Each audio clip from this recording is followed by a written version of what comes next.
So far, the game is essentially just like, what if Lord of the Rings The Two Towers for the Nintendo GameCube, but like much boringer, which really, I guess is more like, I had forgotten this game existed until like 2 minutes ago when I was thinking about it.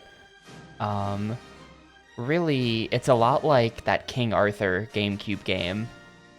Was that just called King Arthur? It might have been. Yeah, it's a lot like King Arthur for the GameCube, which, for reference, I gave a 1 out of 5 because it was really boring. It's kind of like that, so great.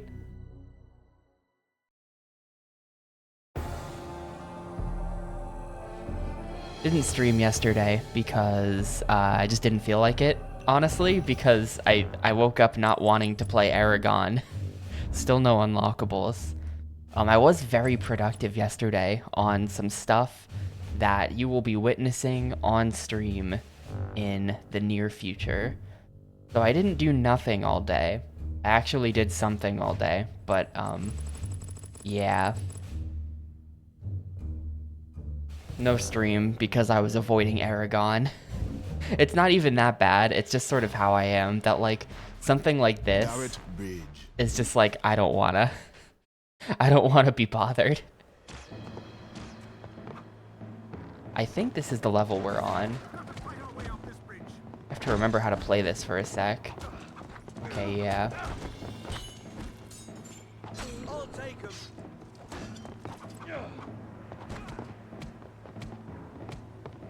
To be honest though, I'm like ready. I'm ready to play Xbox Game 100, and then after that, I straight up think that we're gonna like do SMS 120 runs. I think SMS 120 is coming back. That's kind of what I want to do.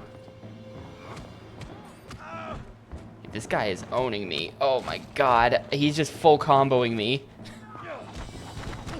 He just... Okay, god. Health? Yes.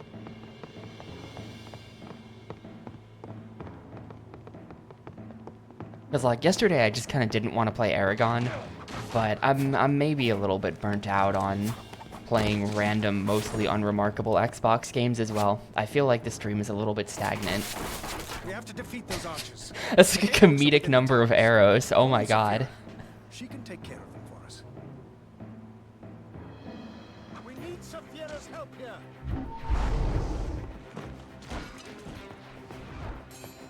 Saphira, we need your help. We're trapped on the bridge. Oh, I guess the dragon grew up at some point. There it is. I am coming, young one.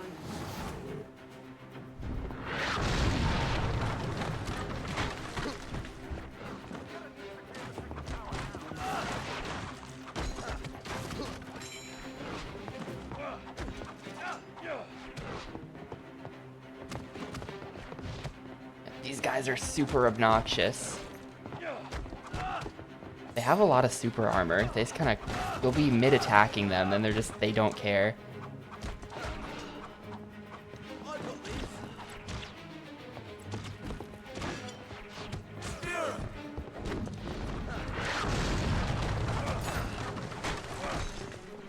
She did it! The gate's open!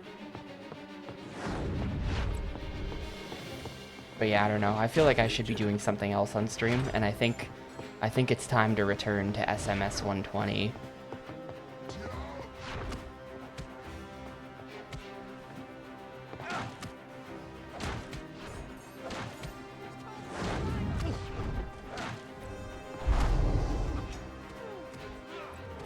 I'm just dead here. This guy just got me.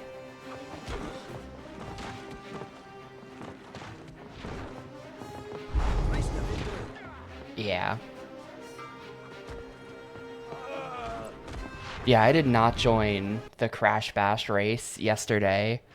No.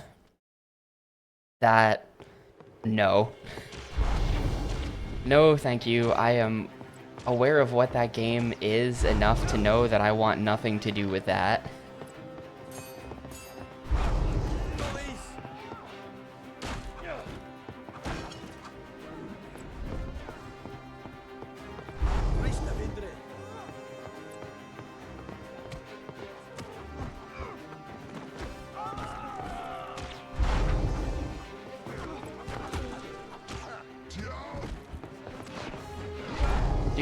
please target the giant guy right in front of me rather than someone off screen. What is that? Okay, dragon just takes him. Got it. Let's move. Join the investigation into Forbes corporate warrior. I wish you luck on the investigation, but that's gonna be a you thing rather than a me thing. Full finishing attack.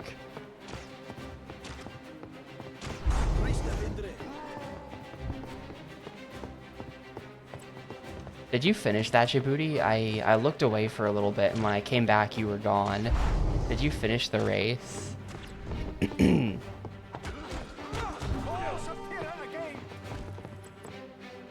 Severa, we need you. Yes, young one.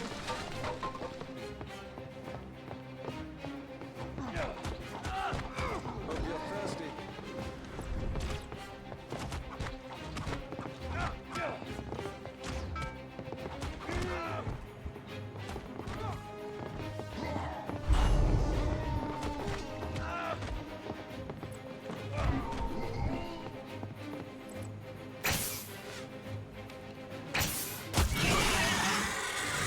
How can some random archer just take out the dragon? Okay, no. Well, yes. Pain, stabbing. Get out of here, Severa. It's too dangerous. Yes, young one.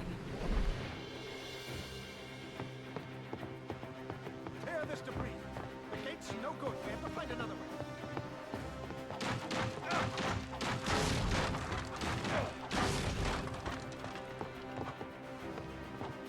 Dude, what? It's just... Oh, okay.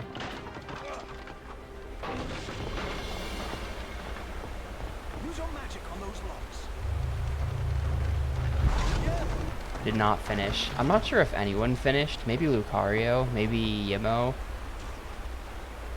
The logs. Use your magic again. I guess I don't know if SG finished, but I looked away and when I came back he was playing Bizarre, so...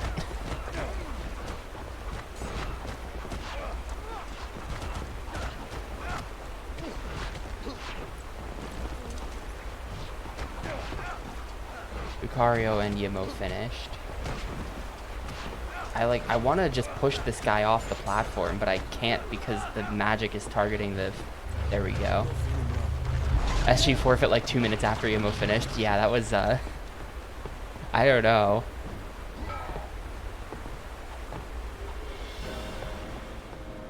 I simply would not race Crash Bash.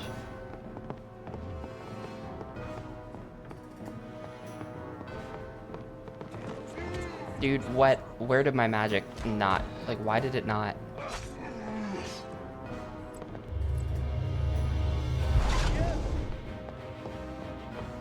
Pull the boards off the other side as well.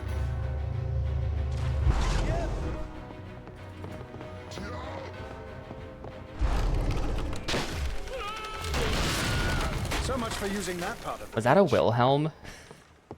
I think I heard a Wilhelm in there. I think they did the thing.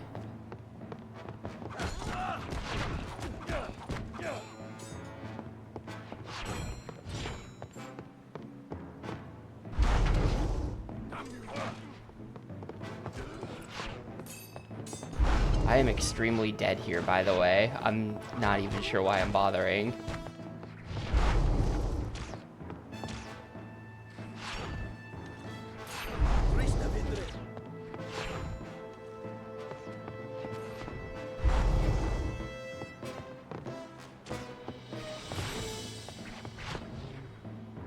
Yeah, an arrow got me or something. It's best to just shove people off the bridge. Actually fighting these guys is a massive pain in the ass, but shoving them off the bridge is free.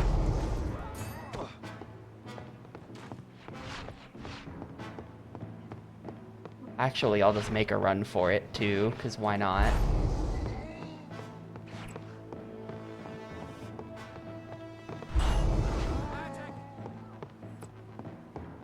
Eventually there will come a time in this game when there's no more bridges to shove people off, and then we'll be in trouble.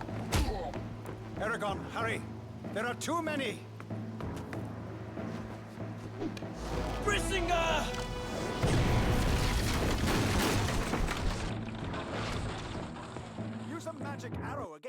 With your bow drawn. Okay, that's kind of neat. Man, that takes forever to regen the magic, though. I'm just like sitting here waiting now.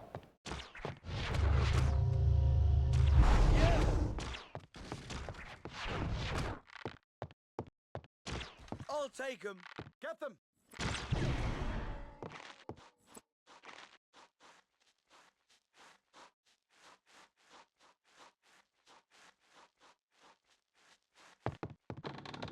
The bridge is crumbling. Excellent shot.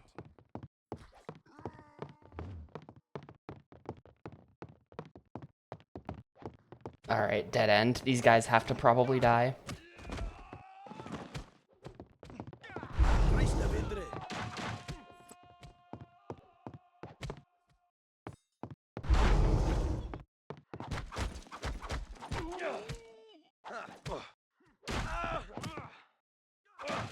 Dude. Why did he target someone off screen?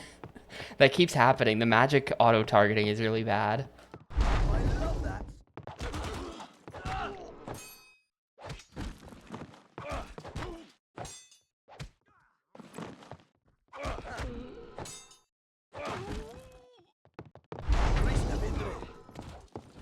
You kind of have to manipulate them into standing close to the edge, and then you can shove them.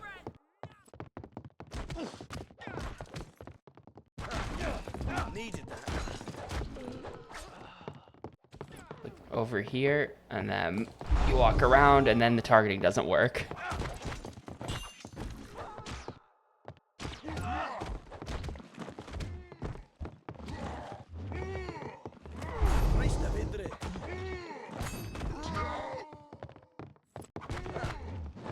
Have a nice swim. This attack also just pushes them naturally with no, God, there's a lot of dudes.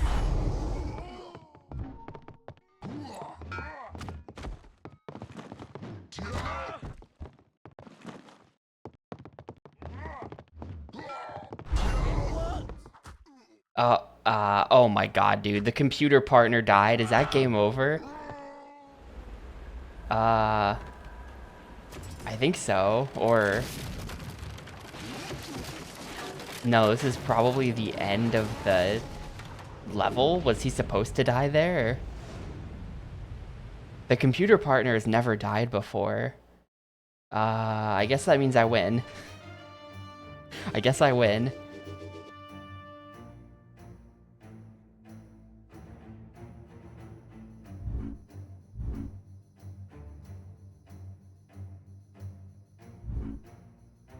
No secret egg found. I'm not sure where those secret eggs are supposed to be. I haven't found any yet. I would like to find a secret egg.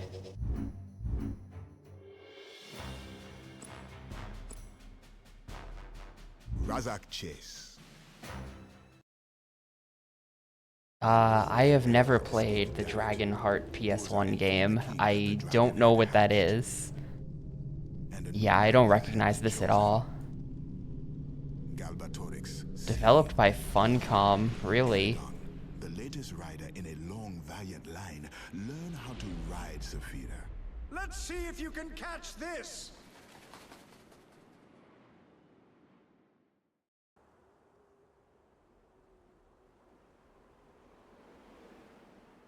Huh, the pictures are interesting.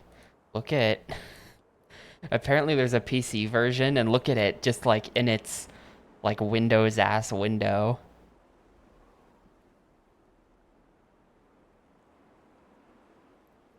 Kind of an interesting look. Catch 4 doves to complete your training. Oh, okay, now we're doing it. Now we're doing it. I was basically just waiting for a level like this to happen. I knew it would.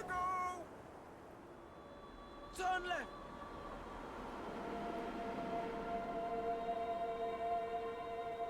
Dude, okay. Oh my God. Sapphira's just bonking into the walls.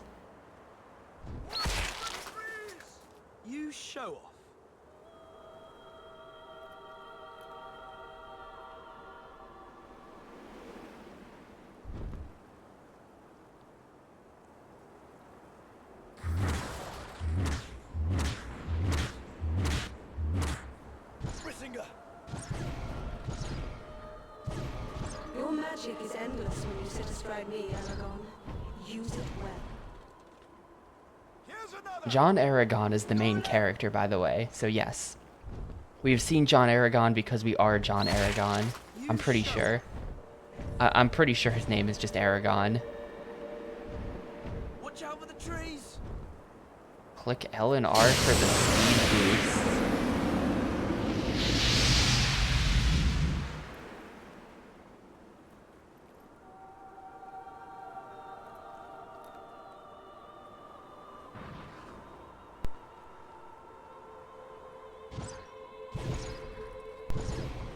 Brisinga.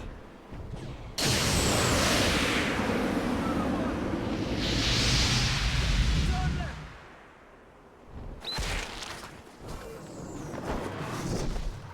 Not bad, young dragon rider.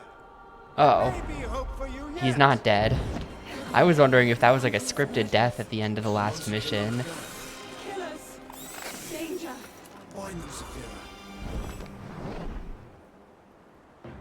Yeah, we got our dragon riding level.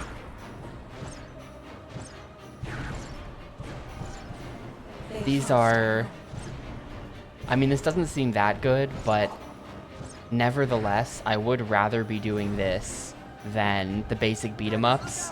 So more dragon riding levels, please.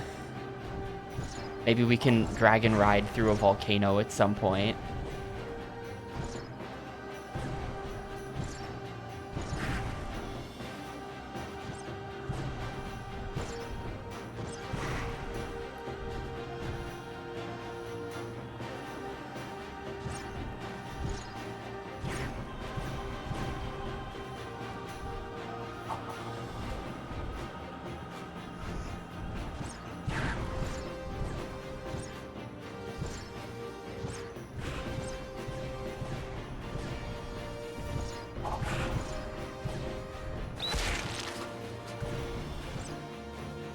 Watch out. Daggers.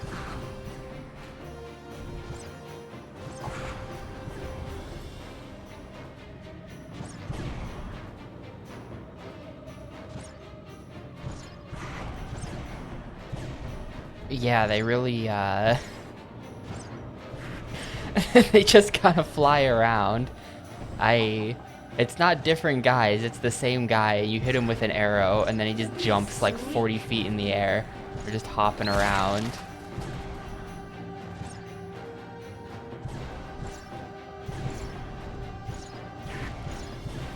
Brisinga.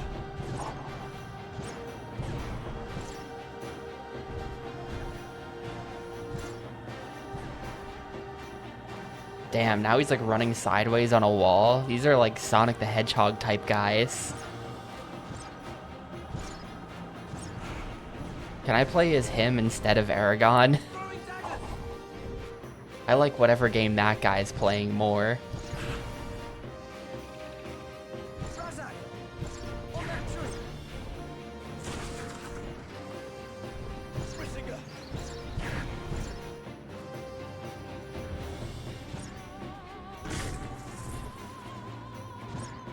And as far as like dragon levels go, to be honest, I've played, let's see, there were 474 GameCube games, and this is Xbox 96. So I've played about 570 games on stream since I started doing console challenge stuff, which damn, that's a lot of games. But I'm not sure if anyone has ever out dragon leveled GameCube number 3, Reign of Fire.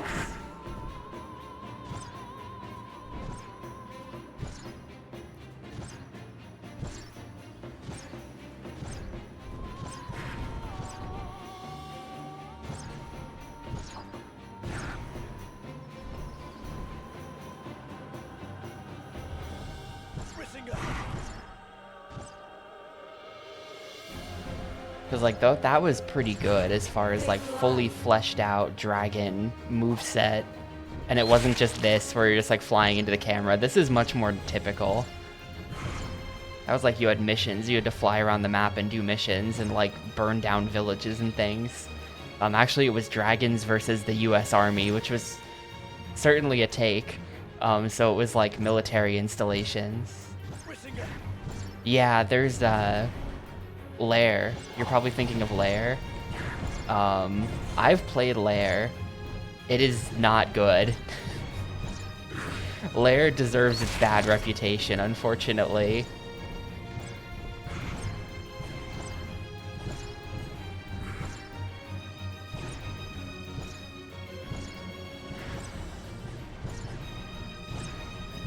The blades, watch out! The game that killed Factor 5. Be more careful, Eragon. The frame rate is really bad in Lair, but the motion controls are also bad. And at some point they patched the game to where you can mostly turn off the motion controls, but they're still on. Like, the motion controls are still required even if you turn them off. Your options are like full motion controlled ridiculousness or like partial motion controlled ridiculousness. There is no true off option. And there's just a lot of flying around. It's been a number of years, but I remember there being a lot of like dragon to dragon grappling combat, which was just like the worst part of it. It just like wasn't good.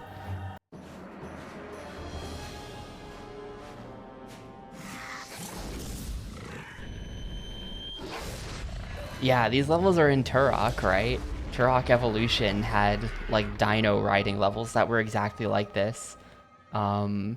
Except that game also had sections where you would like be dumped into an arena.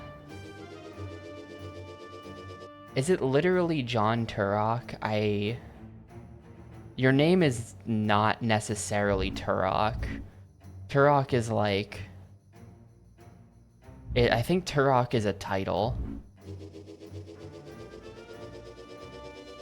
I have not played the Turok PS3 game, so maybe you're John Turok in that. Let's see. Wow, the plot of Turok PS3 is crazy. Corporal Joseph Turok. Joseph Turok is who you play as in the PS3 game. That's ridiculous.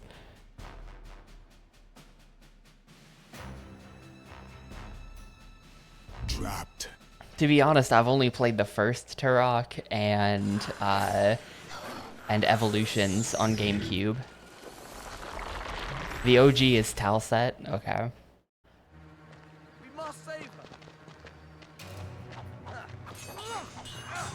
Use your magic on those roots. Use your magic on those roots. Very well then. Not enough. We're not gonna get to her in time. Not enough. I think I played a little bit of the multiplayer only N64 Turok as well at GDQ like a year ago. I think we did some of that.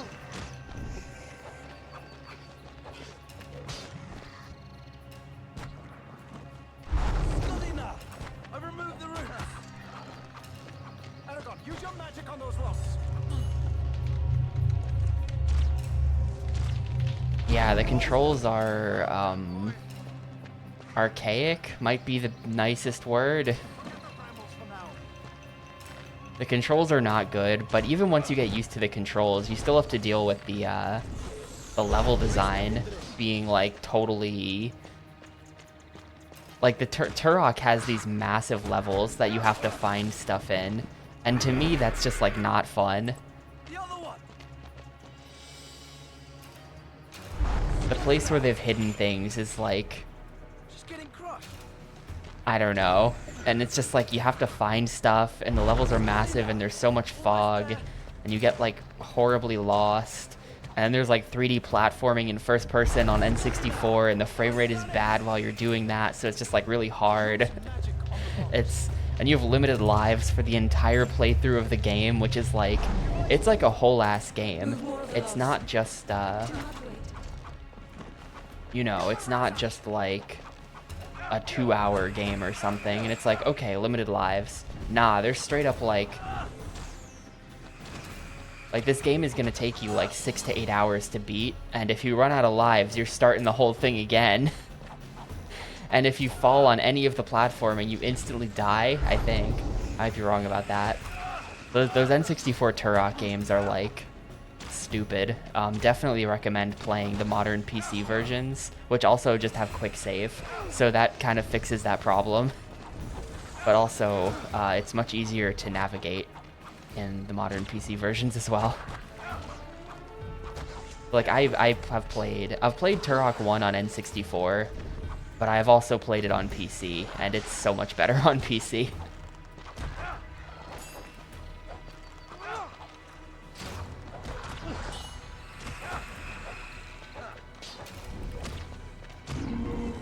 Ooh, secret egg. That was the secret egg.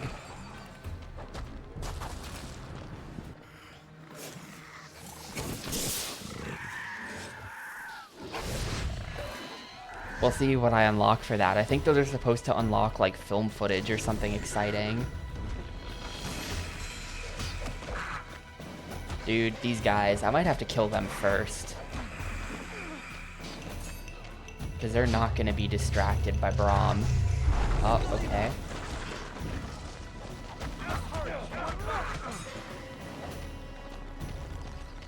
Get him, Braum.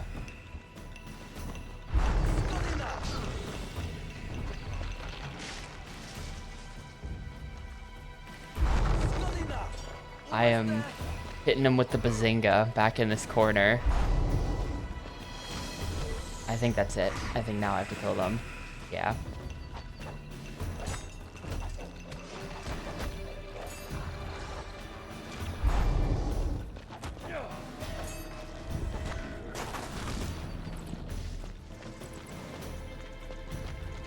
Yeah, this is just like, if you've ever played one of the Lord of the Rings games, this was actually made by the developers of Lord of the Rings: The Two Towers, not Return of the King. Return of the King was actually an in-house EA thing, but Two Towers was licensed out to this dev. These people also made Demon Stone something on Xbox, which we played very early on, and that game was actually good. Forgotten Realm Demon Stone, that's what it was called. Forgotten Realms Demon Stone was like a licensed D&D thing, I think, and that game is actually good. This is definitely the worst of their games like this, of the 3 that I've played now.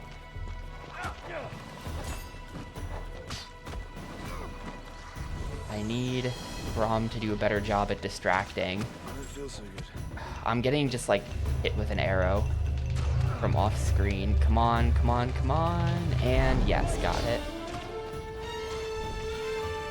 Alright, get him. Oh, we just win. Good.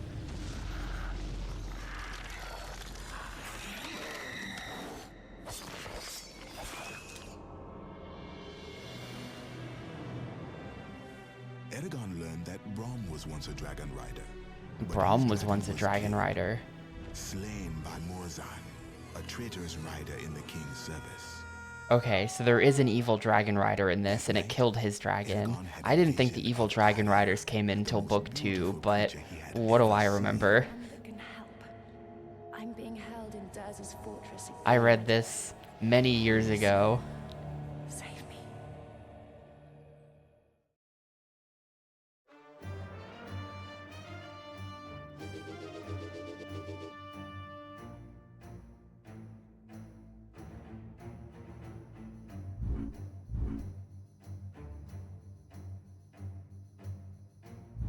I mean, I just don't really remember that well. I cannot tell you the events of any of it, other than that, like, there are big battles at the end. Each book ends with a very large, like, 100-page long battle.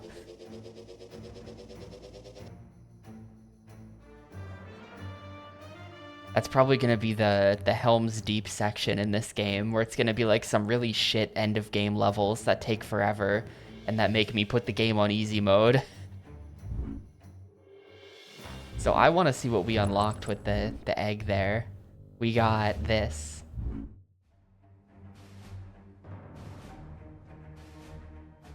Oh, is this an interview? The reason why I like him the most, really, I suppose, I think he's like me. He's a bit quirky. It's an interview with He's Eragon got himself. lots of confidence, but he keeps Never heard of this guy before. to become the best he can, which I suppose I feel the same way. This will be in the middle of like of a very intense battle. The second one would be They've got maybe, like bowls there for their talking. The last snacks. one would be like in the keep where you don't want anyone necessarily to hear. Saphira! We're trapped on the bridge. The king's soldiers are everywhere. Hurry! I think that was one of the main reasons why I was picked, to be fair. You know, because they saw someone raw and fresh. And that's what Eragon is, he's raw and he's fresh. But as a Yeah, Eragon, graduate, known I for being realised it was fresh. gelled together. It's an ambush! We're outnumbered! He mirrored Eragon's experience almost perfectly. Dude, look at that early Mac OS X right next to Windows XP in the background. No idea what he's getting himself into, and here Ed is being thrown into a world that he has no idea what he's getting himself into. You see him grow, and you see him progress. And I'd like to say that happened with me. You did it, Saphira! That'll keep them away from the towers for a while. Now the others. Having Ed Spaliers as Eragon is the crowning moment. Listening to him talk and listening to his voiceover, he brings that charisma into the role. Interviewing a producer from the publisher? What is this guy I know? Like, I think that the most fun part to play from the movie would certainly be Eragon, I think, because he's your hero. He's the guy, he has the dragon, he builds up his magic powers as they go along. So there's a sense of journey with that character, there's a sense of achievement, I would imagine, at the end of the game when he's reached his promised land. Not bad, young dragon rider. There may be hope for you yet. It's just surreal. The whole process to me is just so surreal at the moment. I'm still just a regular kid. And I'm just trying to, well, I'm just having a laugh. That's all I'm doing. I'm just trying to enjoy myself. alright, thank you, Eragon. Man, this is disappointing because we're not going to unlock most of the extras. But that's a sick extra. We got an interview with Eragon himself there. Let's see. I'm just looking up this actor to see what else he's been in. Eragon was his first film. Literally his first acting gig, period, was as the protagonist of Eragon. That's crazy. And then after that, I do not recognize a single one of these other movies, so rip to Ed Spielers, I guess. Let's see. I was on Downton Abbey at some point. 17 episodes of that. Heard of that.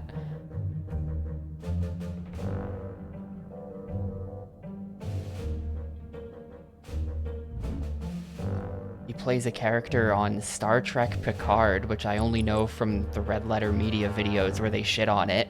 So that's a bad sign.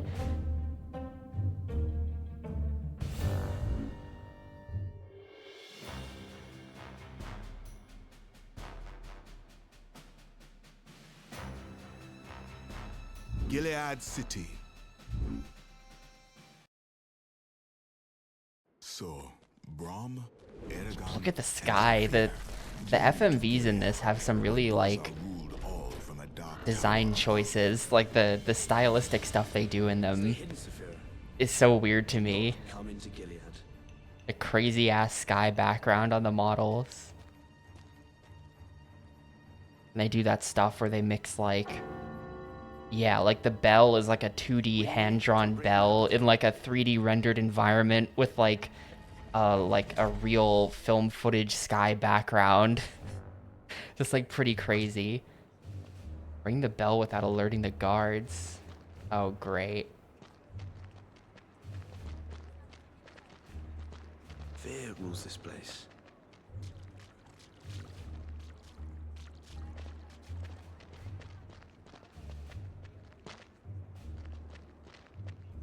If we could get up to that ledge, we may be able to ring the bell ourselves. Yes!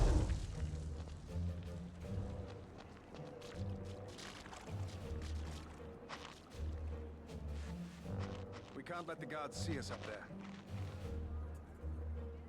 Ed Spielers wrote his own Wikipedia page.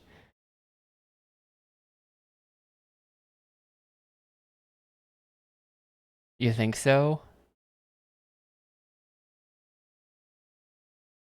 Speedy delete. I've posted the author a note. It says he lives in Tibequador. Wasn't that country a fictional country created for an episode of the Fairly Odd Pair? I'm just like reading this guy's talk page now. Reading the article's talk page.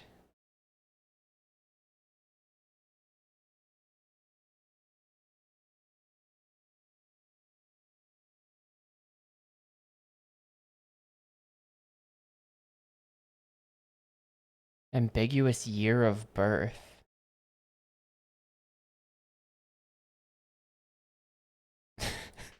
Here's someone in 2007 arguing about Ed Spieler's sexuality. Since when has he been bisexual? Asks Benny45 boy. And then an IP responds, I don't think he's bisexual because Ed's not that way. Whoever said that must be going insane. People are arguing on the Ed Spieler's talk page in 2007. Oh.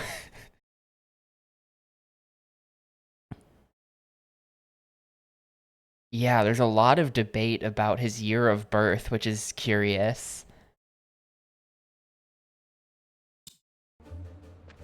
I love Wikipedia article talk pages. Just people like debating different points of the article or something. I don't know. I find them interesting.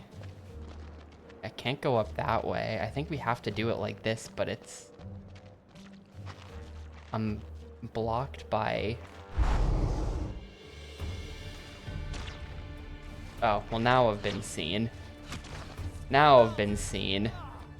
Now we just run.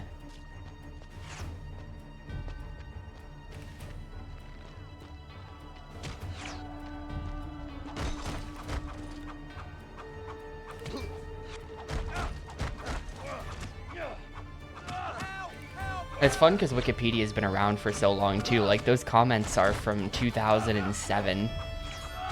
So, and it's all still there. Ah, it's my favorite sound effect, the creaky door. That was it. My favorite stock sound effect.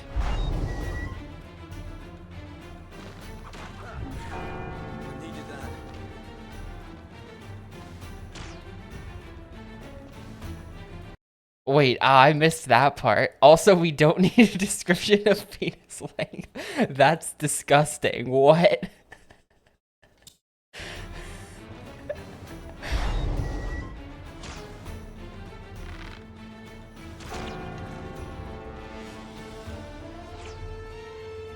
Was that in his Wikipedia article at some point in 2007? Someone was absolutely fucking with this article because they made up a fake country that he's from too.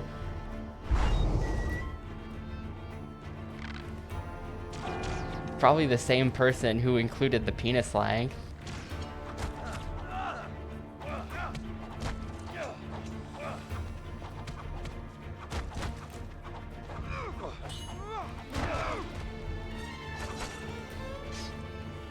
Completely missed on that finisher, but sure. When I'm ringing the bell, I don't know what more they want from me.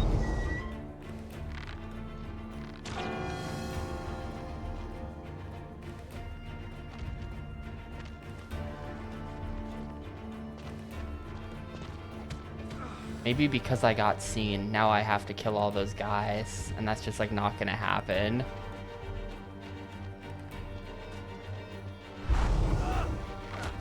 And yeah, odds are pretty decent, I would say, that we're gonna get some sewers at some point. I don't remember if they ever go into some sewers, but the more time we spend in like cities like this, the more odds of sewer go up.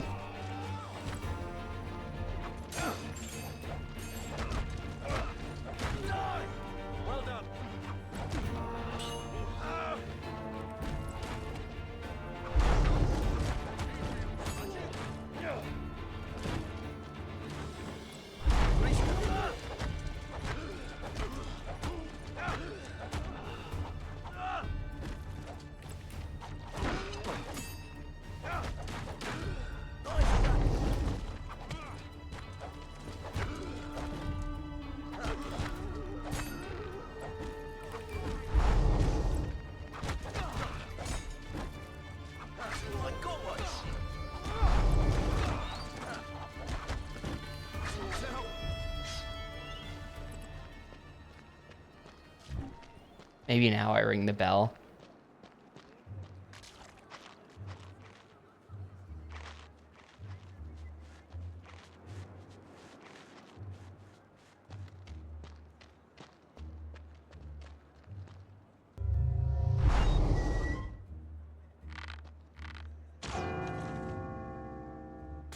Yeah, there we go. So far, so good. A long way to go yet, lad.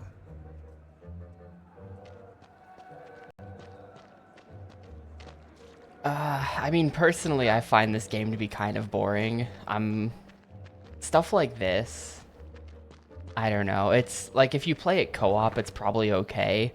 You got your buddy playing as Braum, you're Eragon, and you just stomp people together. It's fine for an afternoon rental type game. But,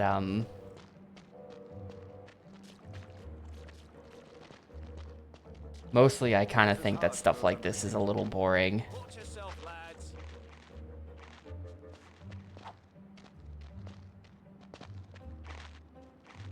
I can't believe that people suffer these courses. I didn't know that was there. I was just jumping around. Alright, well, cool, good find.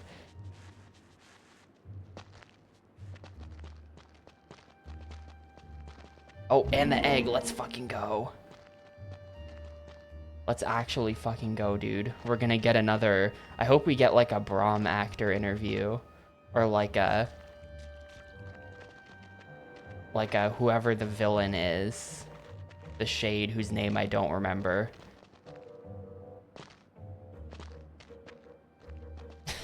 Yeah, wait a minute.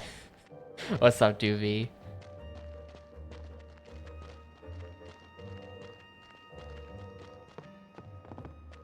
Perhaps we should follow the smoke onto the rooftops. Yeah, this is actually made by the same people who made the Two Towers game.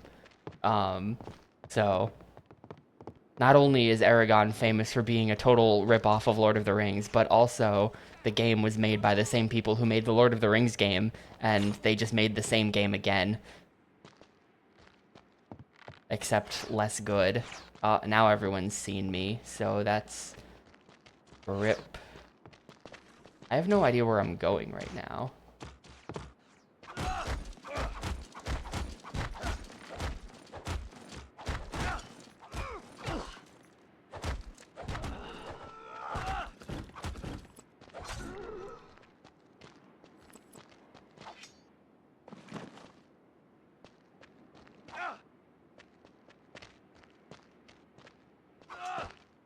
Like, oh, right, ledge.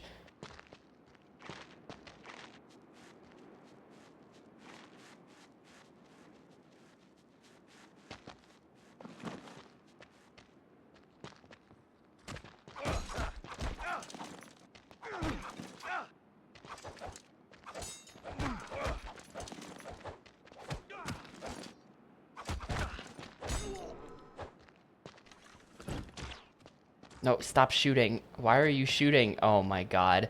Braum is literally completely giving us away. This is supposed to be a sneaking mission.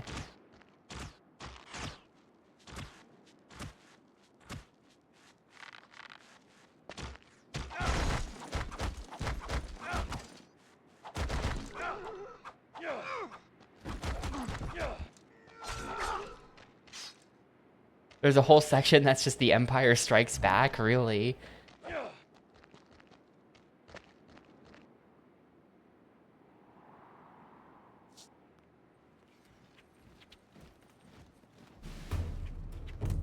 The King's soldiers' barracks. We'll need to be especially careful. Commoners are attacked on sight here. We have to find another way. To the front! March!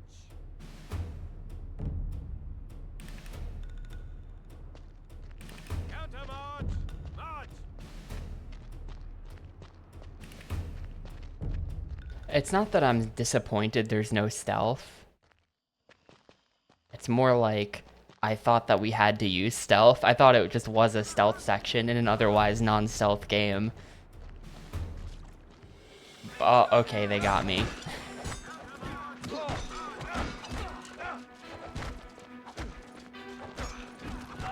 Well, time to fight 500 guys.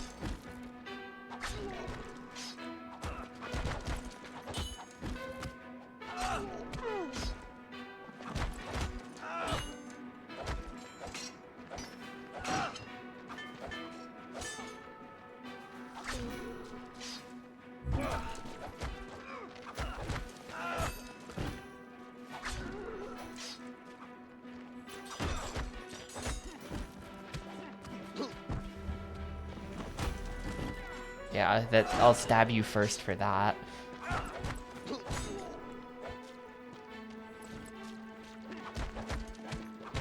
That's good though. I'm honestly glad that this isn't required stealth, because I can't imagine what stealth in this game would be like.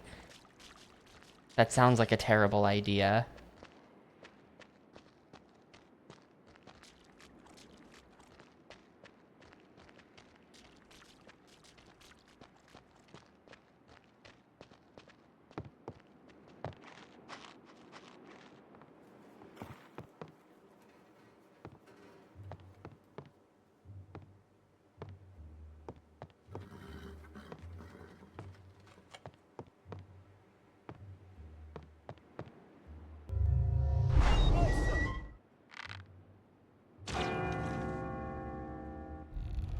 It's a really powerful arrow that you can just ring a massive bell like that with it, I think.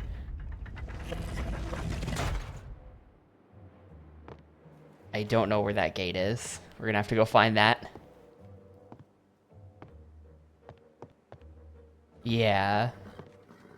That was a big part of the Eragon craze, or the marketing appeal for it, or whatever.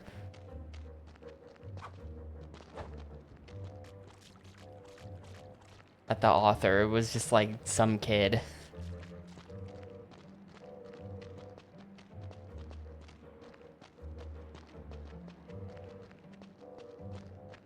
Oh, where was that gate that they showed me?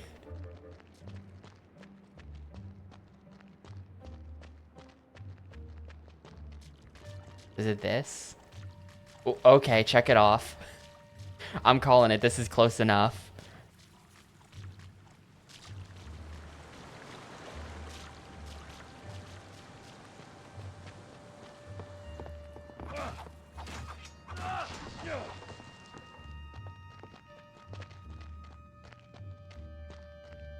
Is it? I mean, yeah, no, that...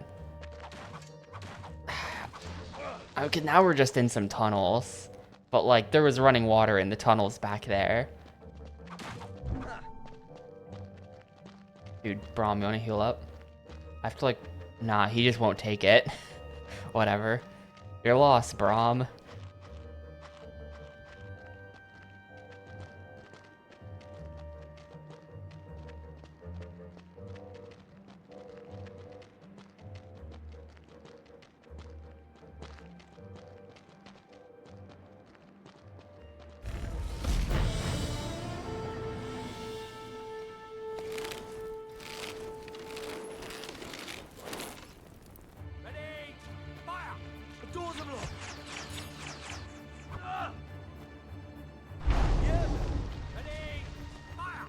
I just stand by the door. If you got auto-modded for something, they didn't show it to me. Your message is just gone. What did you try typing?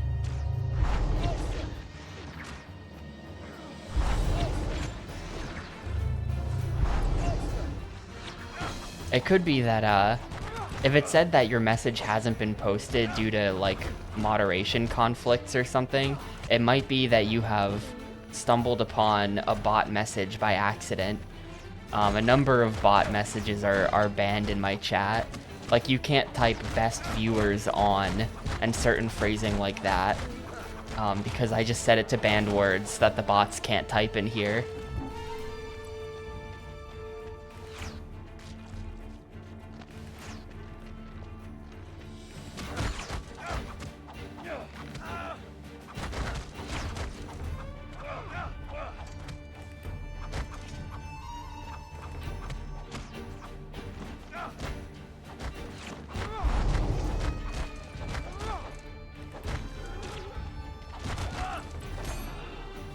Just have a bot that auto bans bots. Yeah, I feel like that's lame though, because then the bot still gets through. The way I do it, bots never get to say anything in my chat. We just don't see them. This is just a bot-free channel, like 99% of the time. And if one gets through, then I just add his message to the list of banned phrases, and then he never comes back.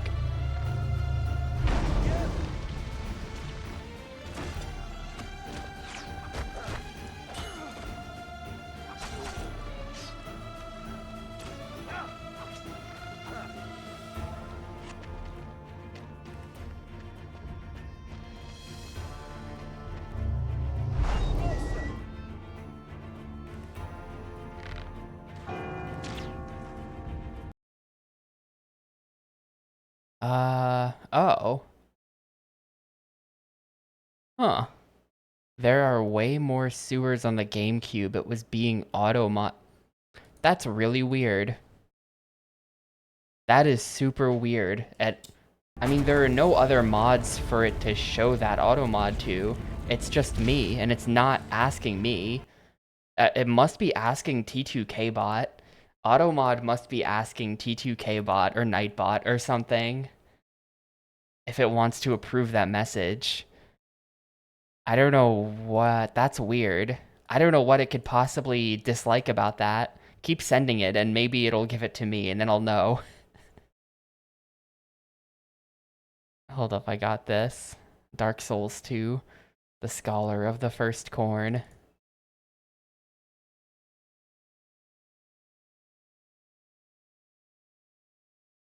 Twitch mods are Nintendo fans, dude. Auto-modded for reason, disparaging the Nintendo GameCube. I'm not sure if the percentage is actually... It does feel like the GameCube has had more sewers, but we do keep an actual percentage of this. And if we go to stats, so far we're at 23.16% sewer, and GameCube in the end was 28.69% sewer. So I guess the GameCube probably, and with a sample size as large as like 400 and whatever, probably we can say with certainty that the Xbox has fewer sewers than the GameCube. I think that's a thing. I mean, part of the issue is that it's not a true random sample. Like because votes are garnered by, because chat votes on games and then we play games that get voted on, right now in the life of the Xbox, it's very possible that chat has been voting for genres of games that are themselves statistically less likely to have sewer levels, which would then skew the Xbox sample in favor of no sewers. So really we have to play most Xbox games, I think, before we can conclude. That is super weird because I'm not being shown any of this. You guys are just getting auto-modded into the abyss, I think. I don't know what's happening. One new unban request. Hold up. Let's see. I'm trying to go into like moderator mode. I don't know if you guys are mods on any chats, but if you are, there's like this whole like mod view. Oh shit, there we go. Yeah. Sewers on. Held a message for using a... Oh! Wait. Really? Well, I guess allow. Apparently the phrase sewers on was filtered by me at some point. Maybe because it looks like viewers on. Did I do that? Hang on. It must be the viewers on. That's what it is. It's wildcard matching the S. And it's viewers on. Is what you're getting caught by. So I'm manually approving all of these. But, that's weird. I definitely didn't make it so that, like, it caught under the skin there with the colon as well. I definitely didn't do that. I definitely didn't input it that way. That's weird.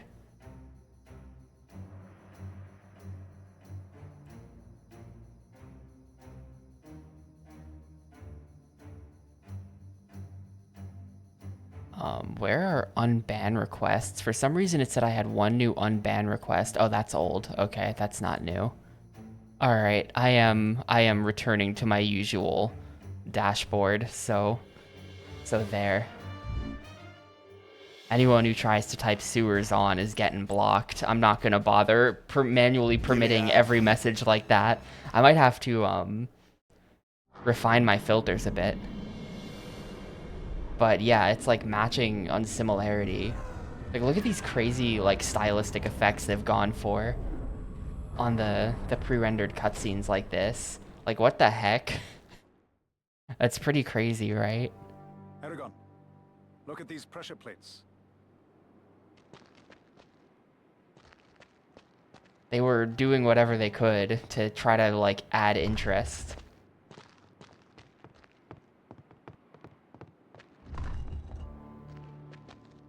I did not ban that guy that was bullying me for not knowing advanced speed tech in Burnout 3. I did not ban that guy. That is not a ban-worthy offense. If he didn't go away, I would have eventually banned him. Let's get it. Not so fast. But he left, so I didn't have to. Facing them directly would be a grave mistake. I don't like to ban people find a unless way they're past that gate. persistently annoying, you know?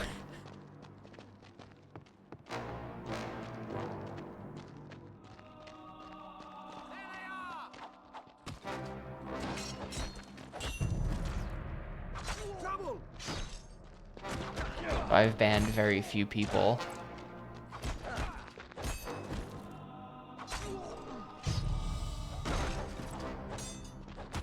I don't know the advanced speed tech for Eragon. Fortunately, there's no one to show up in my chat and tell me. I'm certain that this game has at least 3 runners. Holding those the king Eragon. considers enemies. Yeah, there's 2 runners. Dursa's dark arts can be very useful in extracting information. All the more reason we must not be discovered. Oh, there's actually This a should lot be of good enough to trick the there's guards.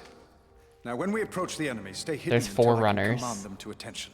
Then slip by unnoticed. Let's go. There's 4 runners on the board. World record is like 2 hours. So, damn. Also, I wasn't paying attention during that cutscene, so I sure hope he didn't say anything important. Oh, I have to go look at my extra bonus after this. Yeah, 4 is not bad. A lot of licensed stuff from this era has a lot of runners. Sneak past. It was sort of like a running gag when we were doing GameCube thing. Yes, Commander. That like every GameCube game, for some reason, would have like every licensed GameCube game, we would check the board and there would be like 10 runners on it.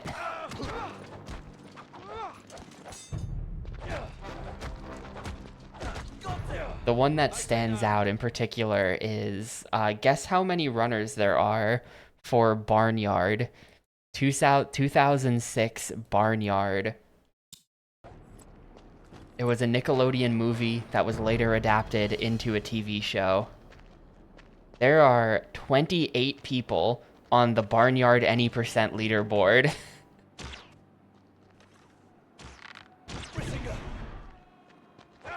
And the thing is, it's like a 3-hour run. World record is 2 hours and 55 minutes, set 23 days ago. So the Barnyard community, despite the game being incredibly long, the Barnyard community is still popping to this day.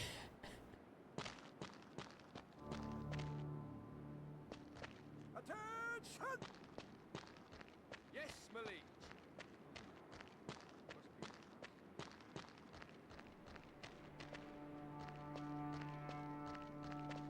Attention! Yeah, it's the kind of game that could have a cult following because it's like a weird open world thing. It's actually a lot higher effort than most licensed games on the GameCube. It's kind of an interesting thing. Now, we'll never survive down here under the guard's watch. We have to find a way up to the higher sections. Getting a good look at the fortress gate defenses would help.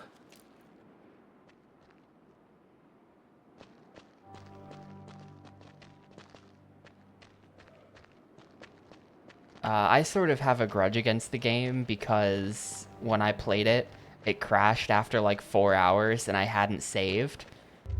And I had to start the whole game over. So I played like 9 hours of Barnyard, which is like way more Barnyard than anyone should have to play.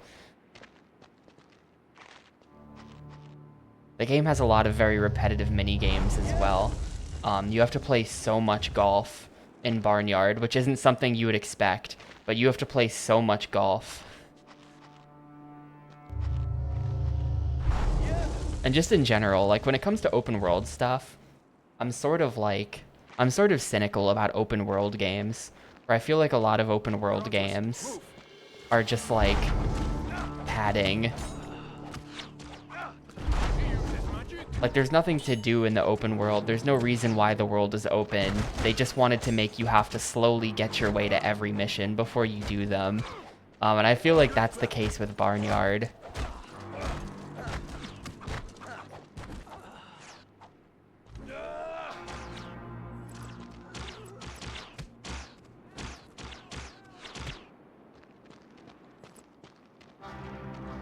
So I did not love Barnyard, but I can see the appeal.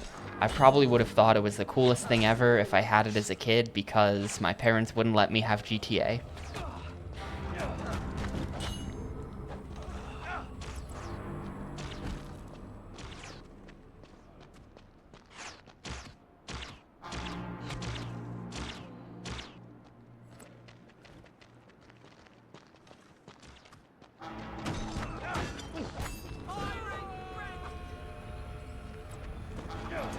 There are dragons, which are kind of like dragoons.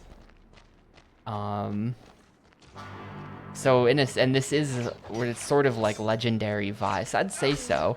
I'd say we're like at least 65% of the way to this being Legend of Dragoon, yeah.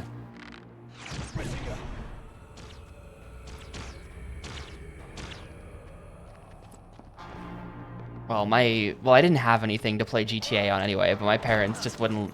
They were very strict about ESRB ratings. I did not have any rated M games. I did not even have any rated T games until I was like 12.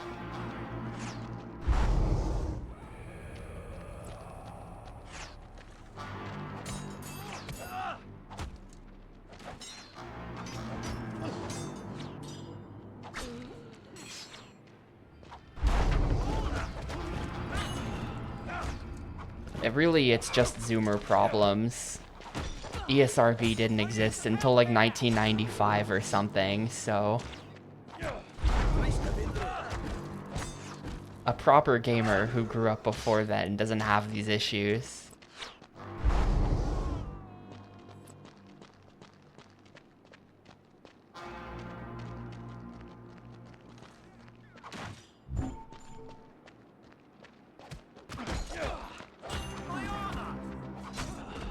I didn't have an Xbox, but I totally tried to trick them into getting me Halo 3, and they wouldn't go for it.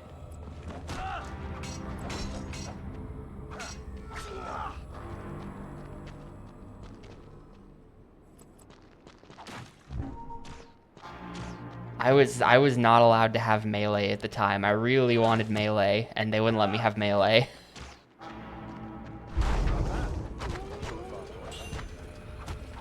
I had to play it at friends' houses and stuff.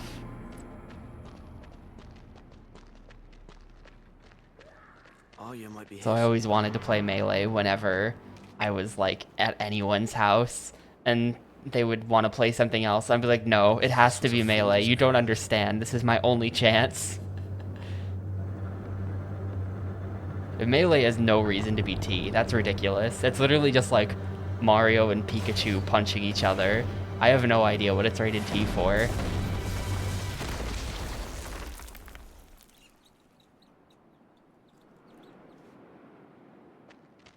Now what?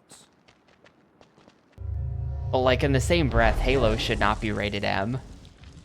Halo has like green alien blood, and that's it. I guess there's red human blood as well, but like come on. Like that's nothing. it's so like kid friendly. Halo. I would let my kid play Halo. I don't think I would let my kid play Grand Theft Auto until they were like 12 or 13. But like Halo's fine. Halo is appropriate for children.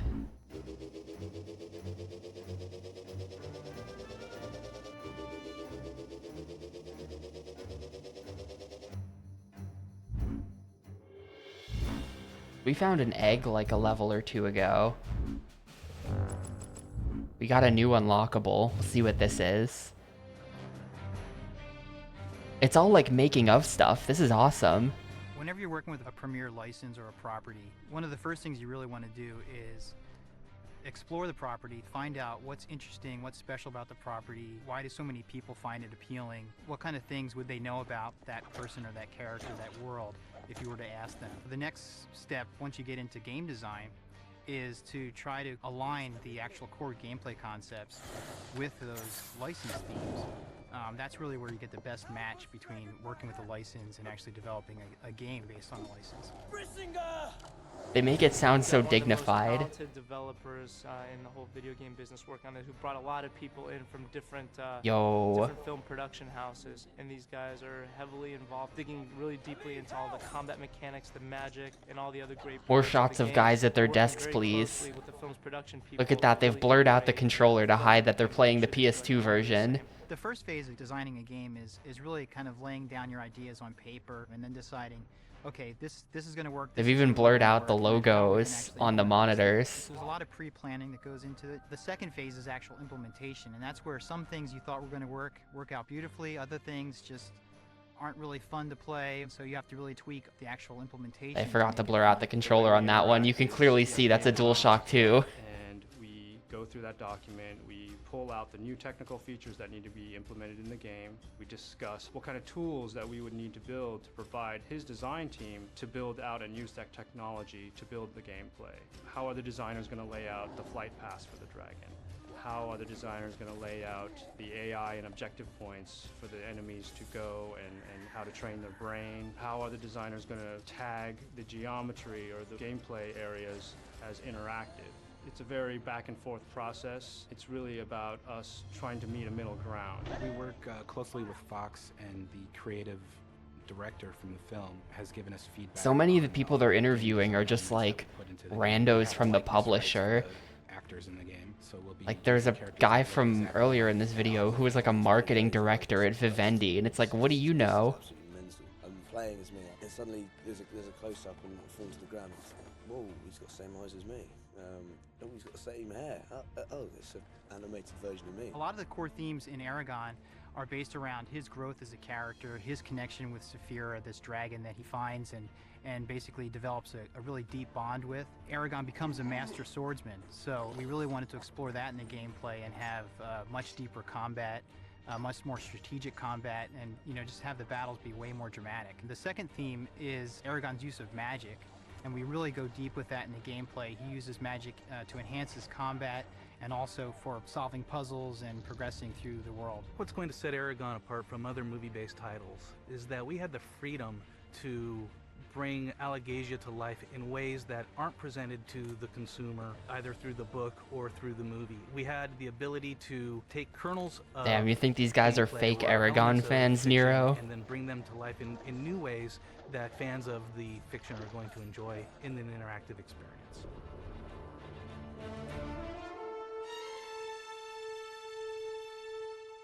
Man, this straight up makes me sad that we're definitely not gonna get very many unlockables, because the 2 unlockables we've got so far have both been fantastic. That is top tier stuff right there.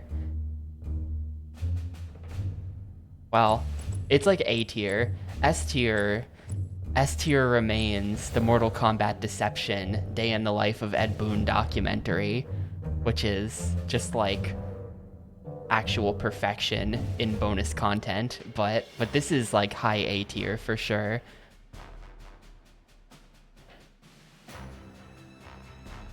Dozar's Fortress.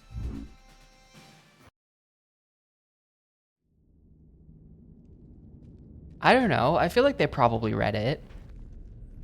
If you're, they made making a movie game sound so dignified, the way they were like talking about the process of how you translate the film into a game. Meanwhile, whenever I play a game like this, it's just like, I just feel like the devs just like pull a stock game off the shelf and then change the character models. But Nothing but an abyss but they made it sound like such a like real process.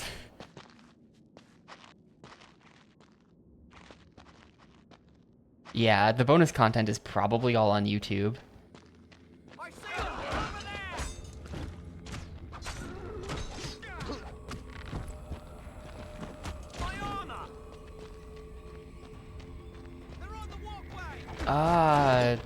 I haven't, it's been so long since I played Two Towers that I'm not sure.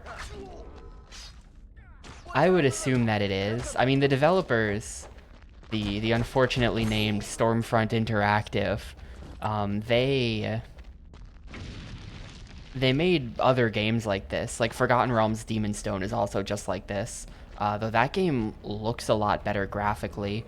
But I imagine that there was a lot of code reuse between the projects, where it's just like,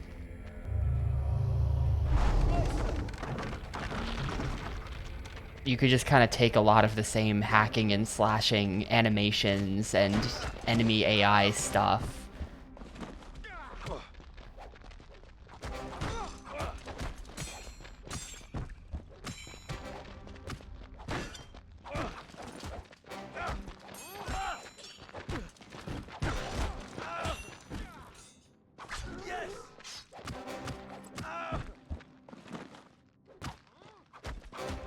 I mean, this is nothing like God of War. God of War is one of the games that I tried to get my parents to buy me that they wouldn't go for. They were gonna do it, and then the GameStop employee told my mom that the game has boobs in it. And then she was like, never mind, I'm not buying this for you.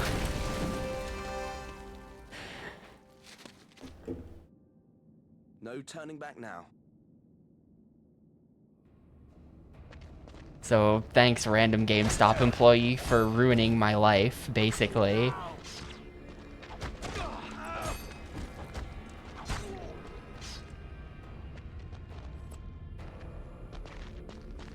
Dude, Braum, he's hogging the ledge.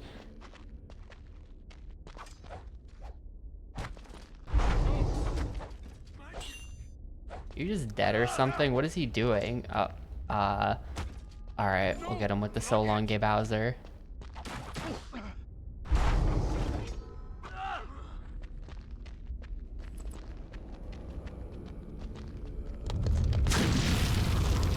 That's just an American culture thing. We're extremely not Bible Belty up here.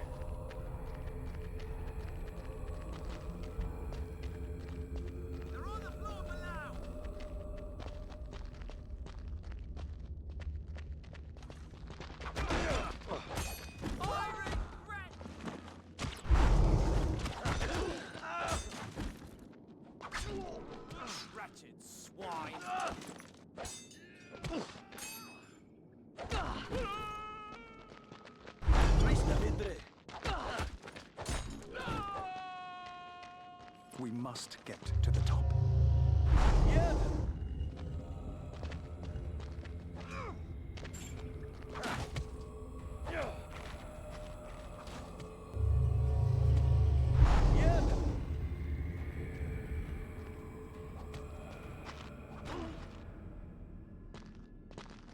True, true.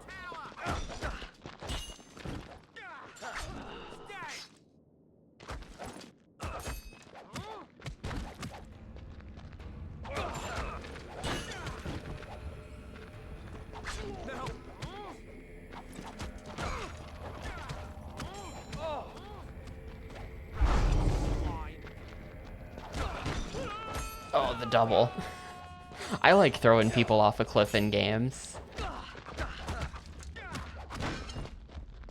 In a situation like this, where it's like, you could either spend 10 years slowly killing them, or you could just knock them off the cliff and it's a one-shot. I like stuff like that.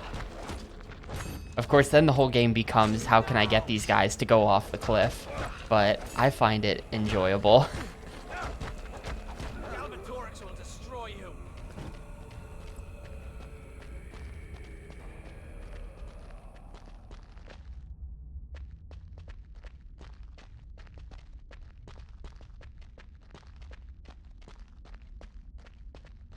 Wait, what? Did we just like loop around? No, we did not just loop around.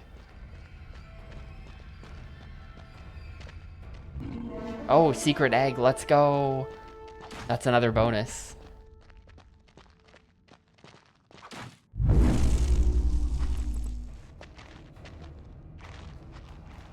It's funny when, this is a thing I remember about the Uncharted games. It's a one-hit kill when you yank someone off of a ledge in Uncharted, but sometimes the ledge will be like really not high.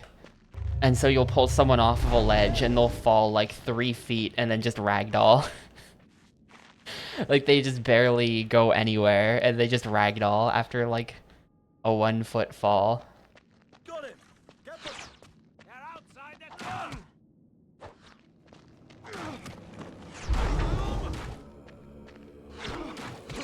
Like these dudes are so annoying. They've got the... Oh, okay, Braum saved him. Thanks, Braum.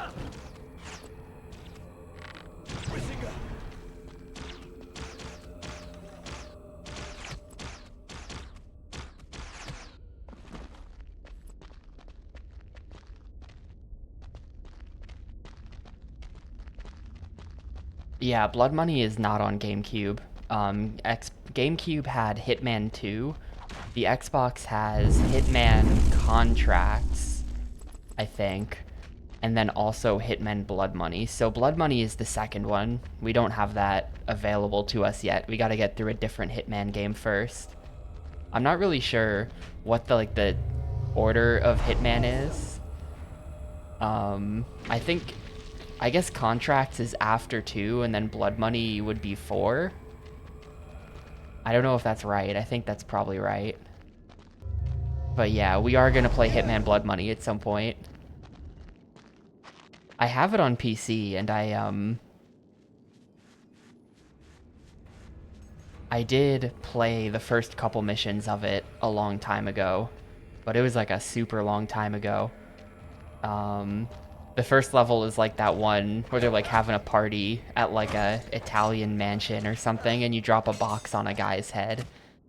And then I remember the opera level, because in the opera level, I just like, there's one dude you have to kill who is like in one of the box seats, and I kind of just killed him by going into the box seat next door and just throwing a grenade across, and they did not like that. That was very not stealthy of me, but that's the only way I could find to do it.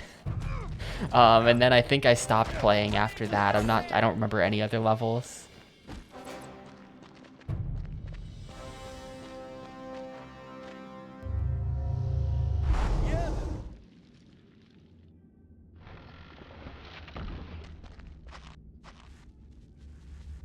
Don't look down.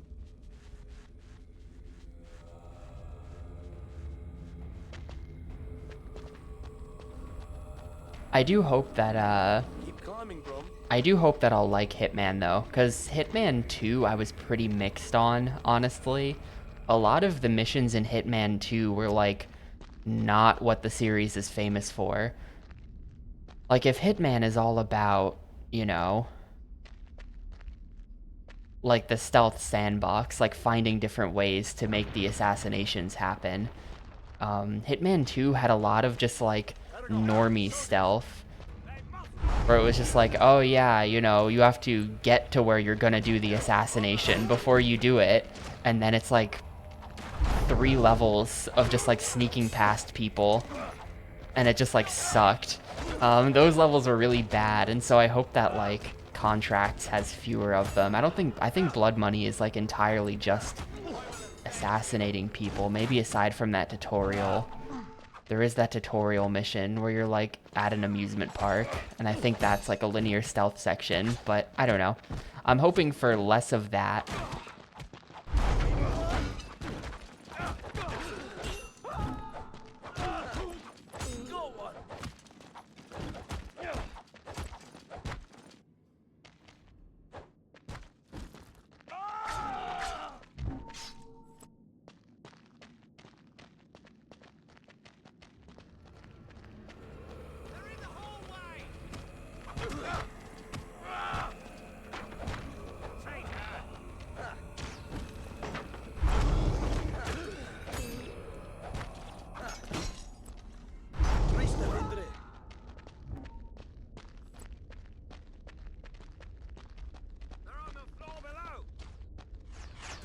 I'm not known for loving stealth games, though, just like as a genre.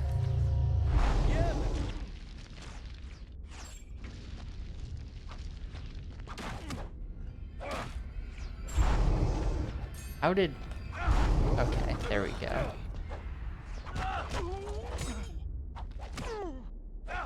This guy's doing a great job. He's got us both in the stun lock. Okay. Got him.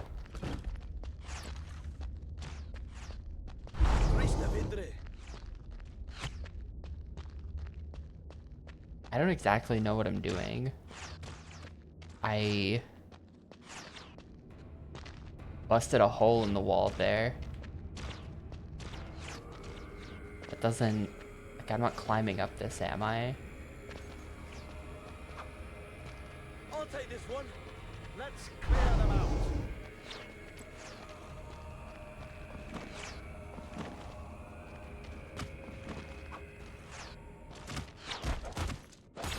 Jorix will destroy you.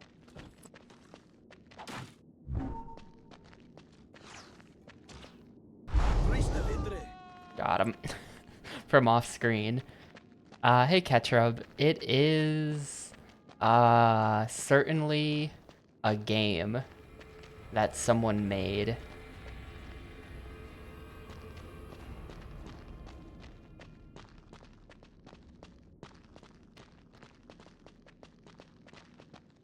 It's not that bad, really. It's just, I personally find stuff like this to be a little bit boring, because, like, it's very just, like, stock. I don't know. It's, and Braum just teleports up with me.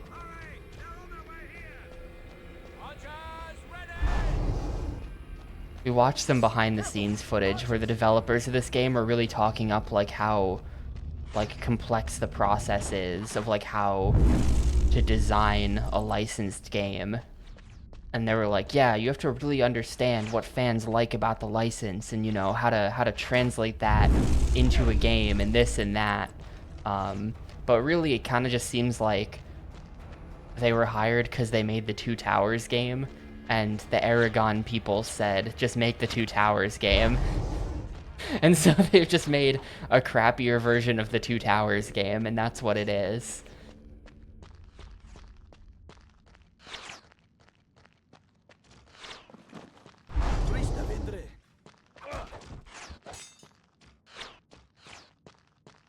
What am I missing here? There's gonna be like a ledge somewhere that I'm just not seeing.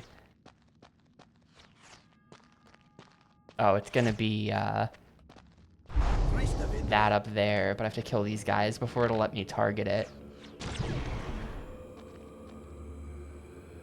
No? Maybe? Maybe not.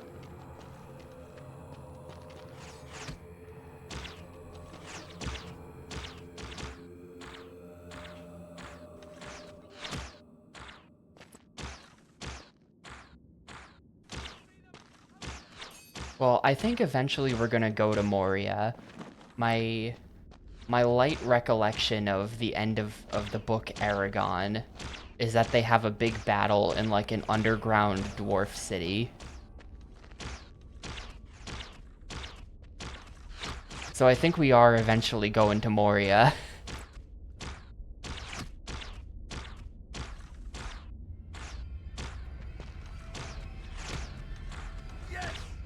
Nicely done.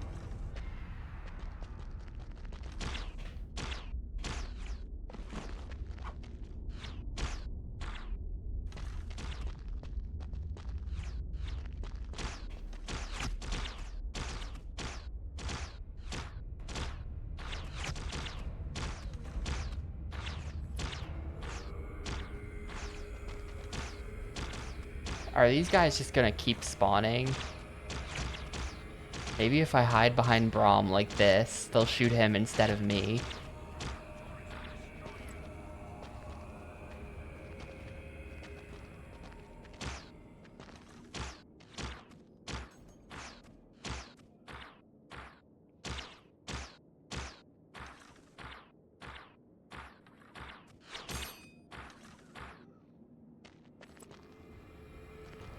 What am I missing? Eragon, soldiers,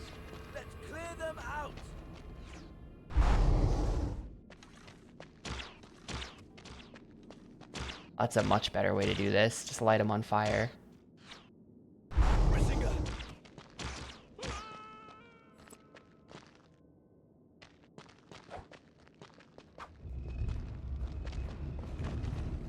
I mean, is this like... Oh, I actually had to do that to get them to make a bridge appear. Okay.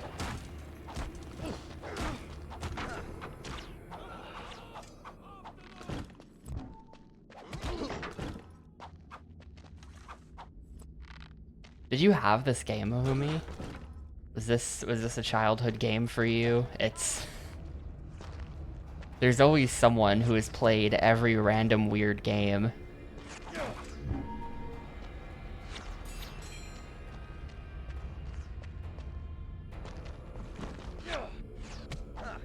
Did play this and it was super boring. Yeah, kinda. Kinda, yeah.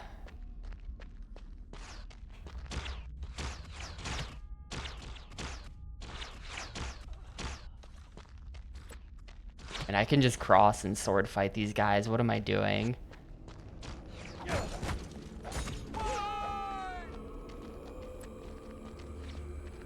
I feel like there are very few games that I've played where legit, like, nobody knew it. You know?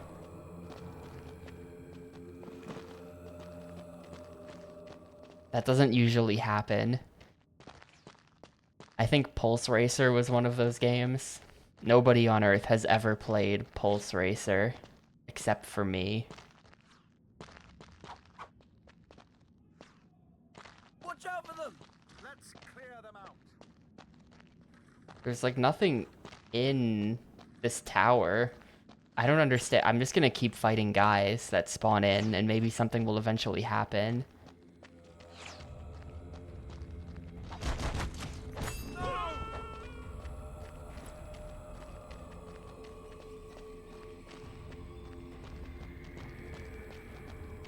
Well, we did get to play one dragon flying level already this stream. It was a while ago, but it happened. Pretty clear that we have to get out there, because then you can see the ledges are how we're gonna... There's like that ledge above. Yeah, there was one dragon flying level. This is a 2006 game, so it wouldn't surprise me if it had a 360 version. Oh, wait. Oh. Is this door here the whole time?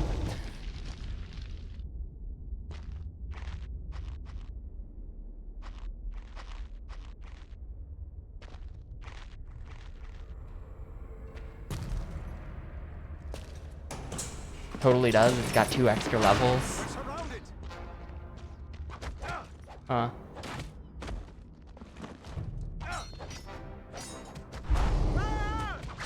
Damn, set that guy on fire and stabbed him. Sorry, bro.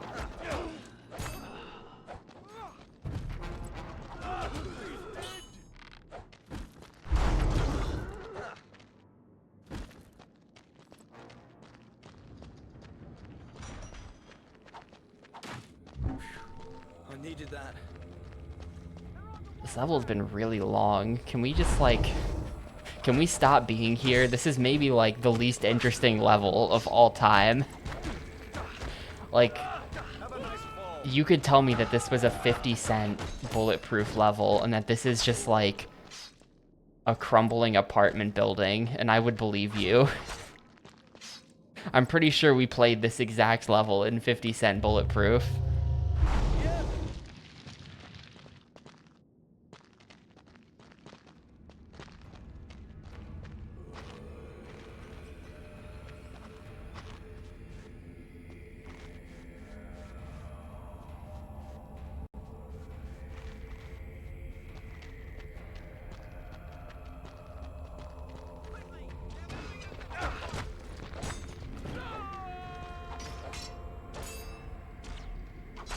At least it's mostly pretty easy, though. The game could also be boring and hard, which would make it frustrating. At least I am just kind of playing through it.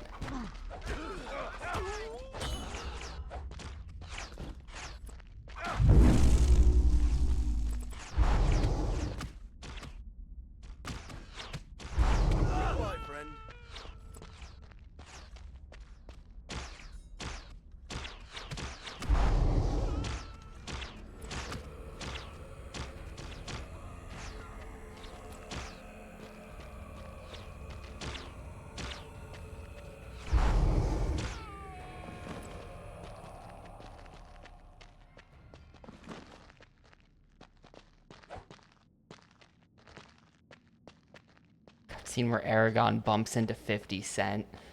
I kind of agree. I kind of agree, actually. I mean, this was like linear, right? I don't see... There's a guy. Not this time.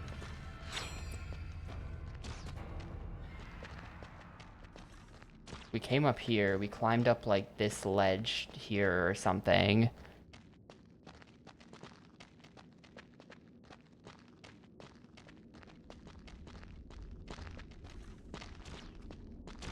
I think that would be great if he ever wants to make a third game. I think 50 Cent isekai'd into a fantasy world would be a great idea.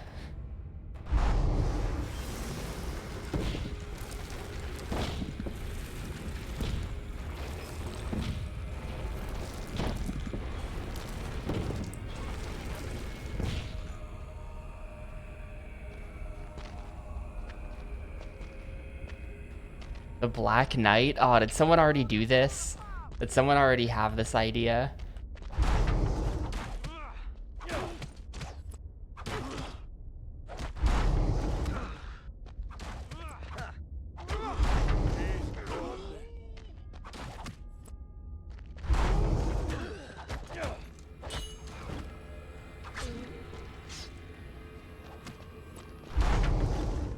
That helps.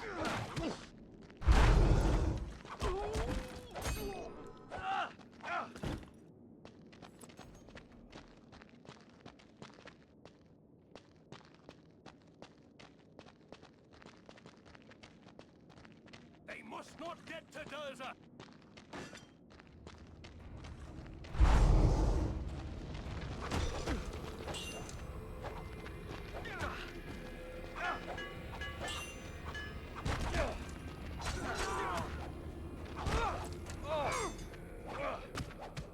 Black Knight with Martin Lawrence. Damn, well, they beat me to it then, but it's a good idea. Would work in game form.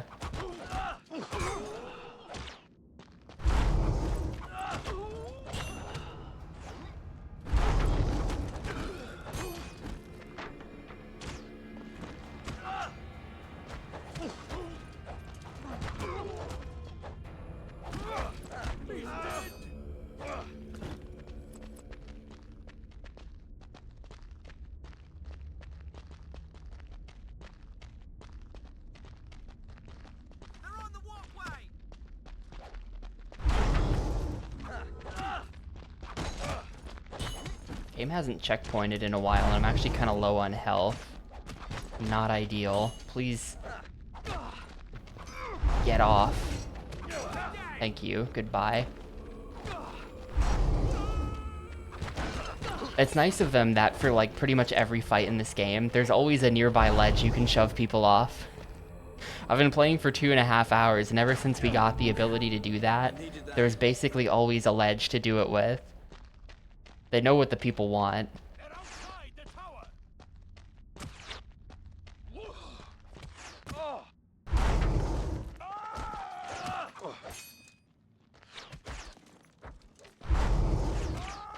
How did that target someone who was behind me? What?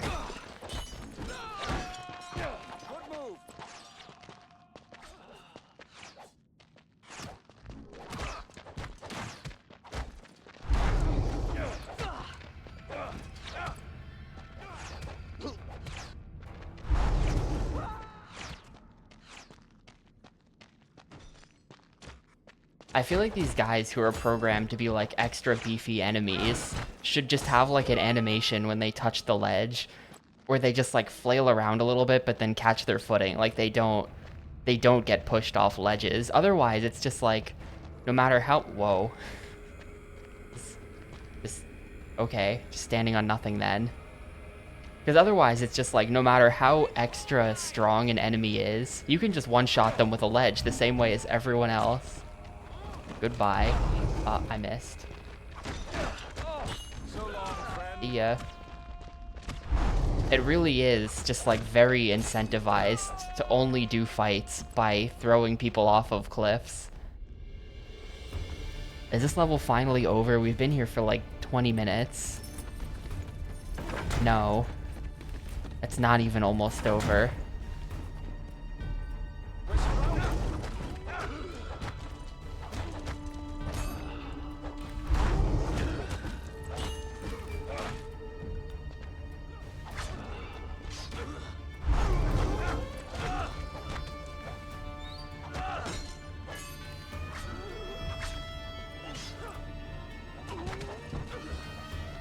They sometimes drop healing. That is a thing. They don't do it very often, it feels like. But they usually drop, like that one right there dropped healing. They mostly just drop the yellow orbs, which are used to build up like a turbo mode that I haven't been using. But that's what the bar is between my health and Brahm's health. It's our team up gauge, and when it maxes out from picking up enough yellow orbs, then we can go like yellow orb mode and then orb on them. How is this level just still going? Like, that was just a checkpoint. That was just a checkpoint, and now we keep going.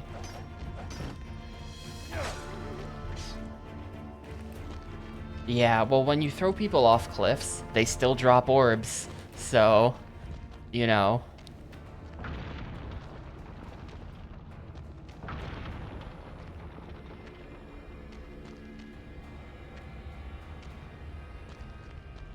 Good one, good one.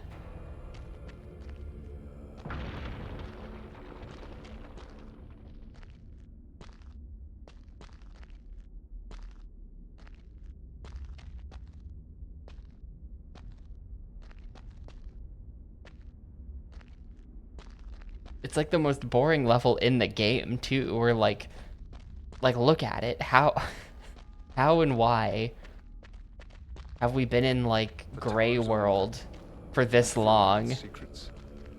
I wish we could go into like first person and just look up and down to see how massive this level is, because the camera doesn't really show the full scope of this place. But I would love to just like look down and see how many floors of this I've climbed at this point, because I feel like we've climbed a whole lot of floors. This is an extremely tall fortress. Okay, it's just unloading the floors below us anyway. Like, there's our camera pointed down shot, and there's nothing down there.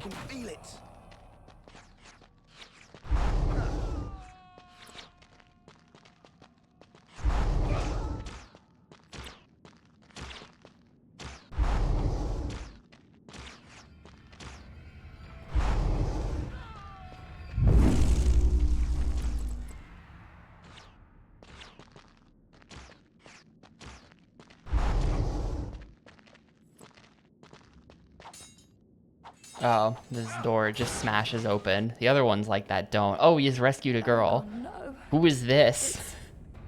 A trap. Yes, and it's already sprung. This is the mighty Dragon Rider. Here's a choice for you, Dragon Rider. Join me. I'm pretty sure Eragon just like accidentally kills this dude and then becomes very famous for it.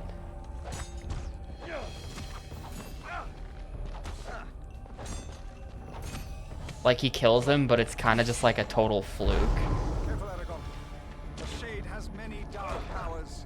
This is the first boss in the game so far, by the way. Can I light the Shade on fire? Yeah.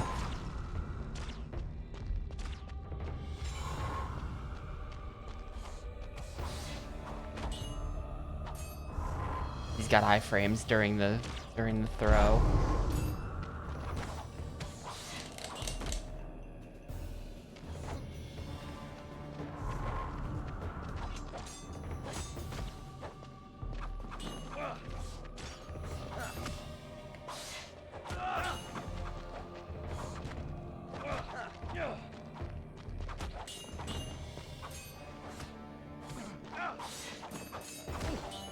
He's got iframes during all kinds of things. He just iframes through everything.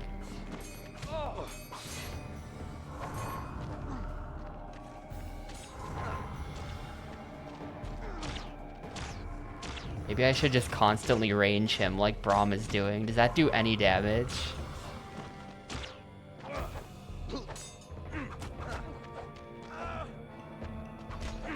Yeah, hold him there, hold him there. Let's go, let's go.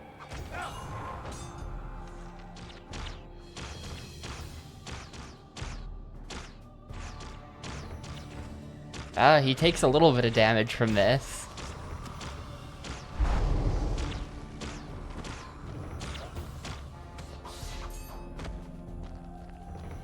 Come on, Shade, that all you got?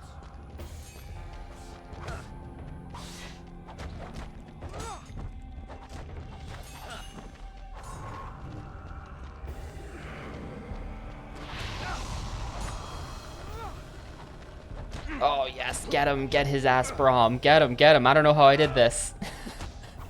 I guess I just did the usual grab attack, which is like AAB, I want to say.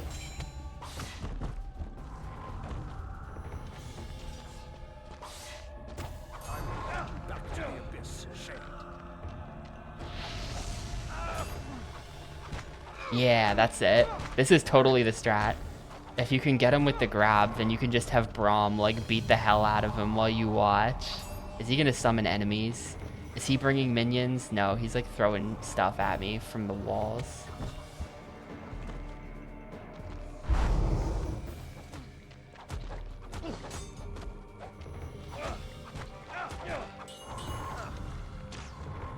Face your end, Shade.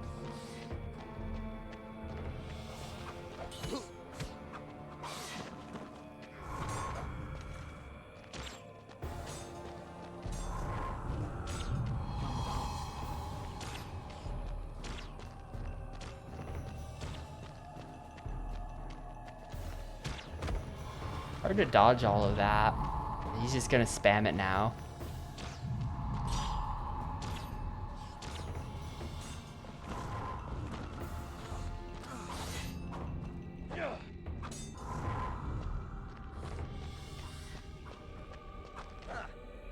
Watch him, Eragon. A shade is elusive. Yeah, give me the flame on, you fool. No, I screwed up. It's AAB is the grab, I think. When he does that fire attack, that should be like a free punish with the grab. Yeah, there we go. No? Braum not gonna help? Okay.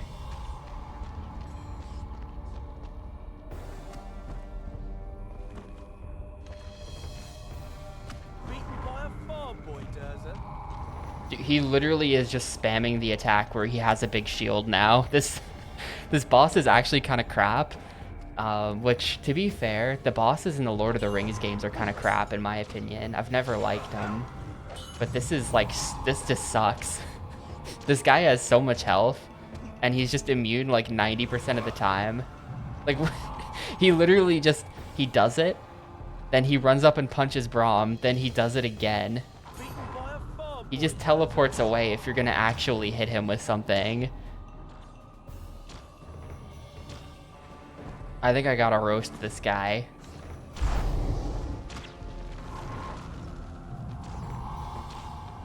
Yeah, he's now just completely spamming it for like the rest of the fight or something.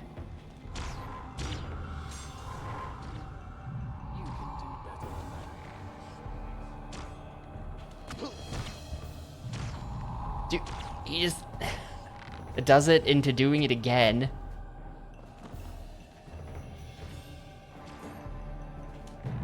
What? Okay, there we go. I guess that was the end of the fight. The last thing a Dragon Rider hears before being consumed by death is the scream of his dying dragon. Do you hear it? Oh my god, Braum. Oh, someone else kills him. Damn, and the arrow through the head with the comedic timing. Braum, I will not let you go. Someone else killed the Shade. That's what happened. Let me die. You've given me hope, Eragon. Who's gonna be my co-op buddy? Is it gonna be that guy for the rest of the game?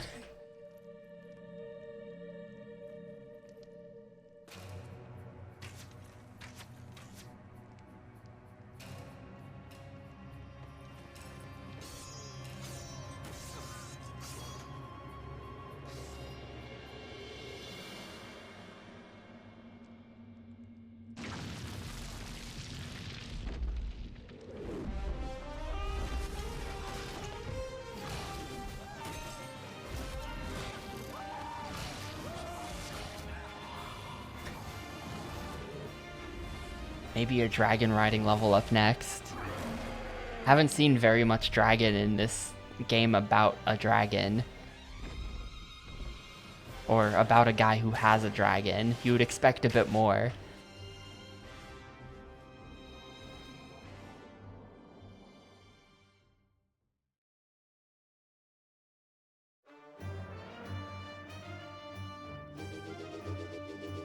Yeah, damn. Enemies defeated, 87. 872 orbs collected. That's like so many more orbs.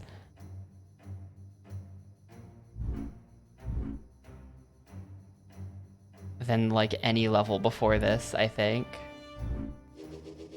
Eragon now wields Brahm's sword, Zarok.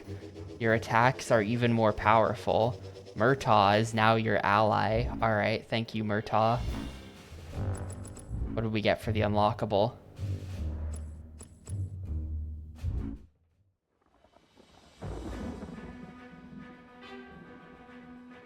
What you get when you bring an art director on a project is you get one clear vision that gets followed through from start to finish. With any kind of fantasy property or fantasy game, what you want to do is you want to make sure that everything looks over and above fantastic. What I did was I went back to painters that were painting landscapes.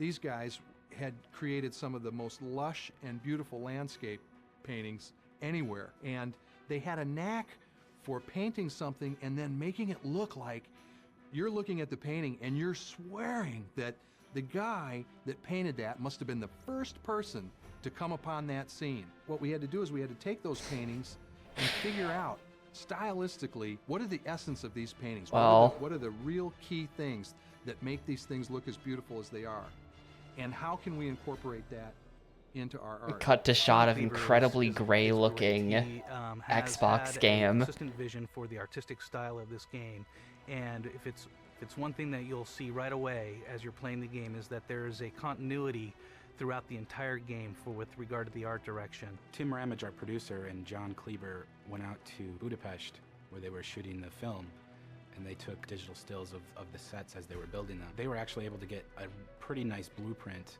of all the villages and all the Varden locations. The player's going to be able to walk through the city of Gilead pretty much as it was built. The textures are going to look exactly the same, and it's going to feel like you're really in that location from the film. There are landscapes in this game that I think have such a cinematic eye to them that it could be a movie unto itself.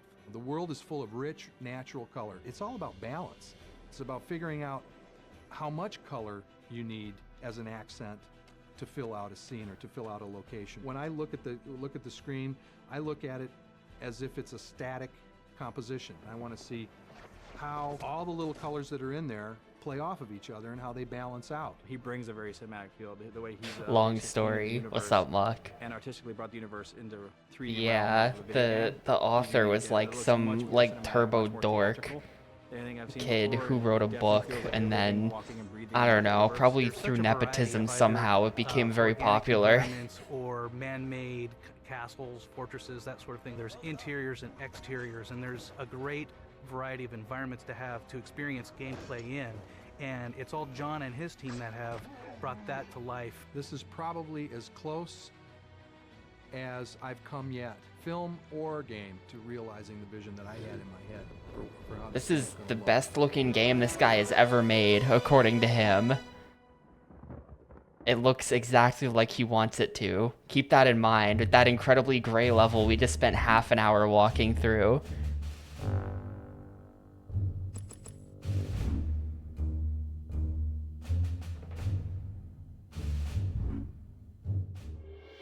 I'm gonna step away for a sec, by the way. And when I return, there are 1, 2, 3, 4, 5, 6 levels left. So the Eragoning will continue. But yeah, I'll be right back.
Alright, let's go into the Beor Mountains. Beor Mountains. Beor Mountains. Eragon, the shade has poisoned me. Take me to the Varden, or I will die. Show me how to find them. Follow the gorge to the Great Falls.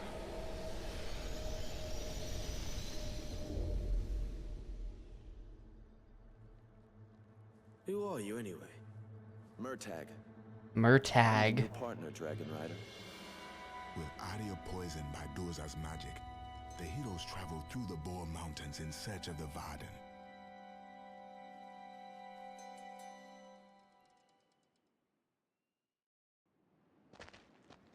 Quite a coincidence you were there in Gilead. It was probably not Troy Baker.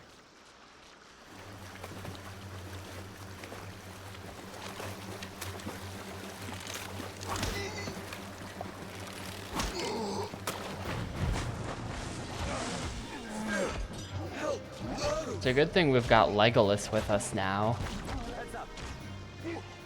He can just one-shot people with the arrows.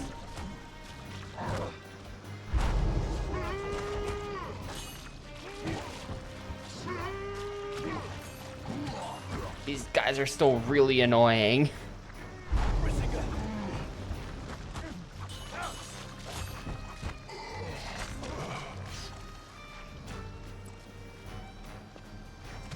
Yeah, this looks pretty okay, actually. Fear not, young one. Approach. Now that we're out of the fortress, which looked like ass, this is pretty okay. You fight well, Murtag. Practice makes perfect.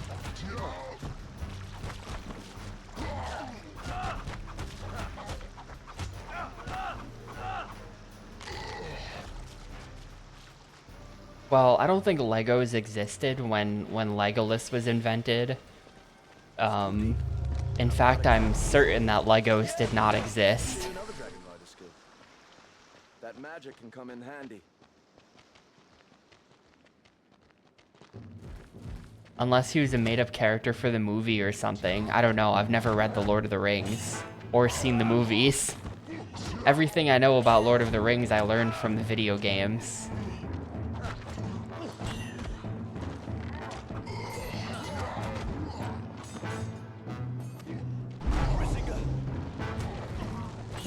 He is absolutely in the books. Okay.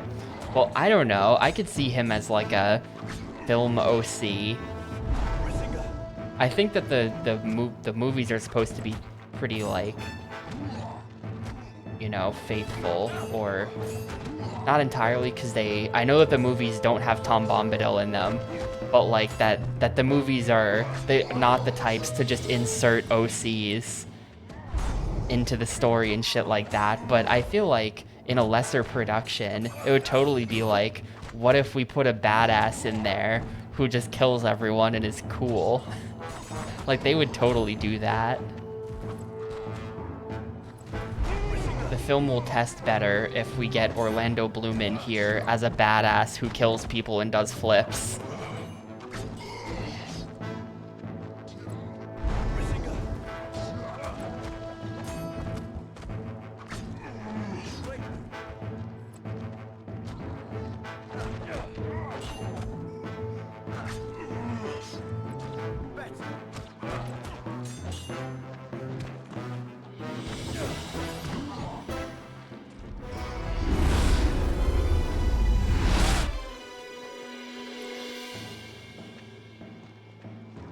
Lego was started in 1949. Fellowship is 54. Wow, okay. So then, actually, Legos do predate Legolas.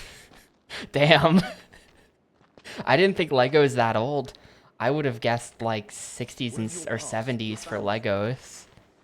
My family was slaughtered by the king's soldiers when I was a boy. Lego bricks didn't exist until like a year later. So what did... As a toy company, they existed. So they were just doing like miscellaneous other stuff. They were not the, they did not make Legos. They were just a random toy company. The bricks started in 49. Uh-oh. So the Legos still predate Legolas.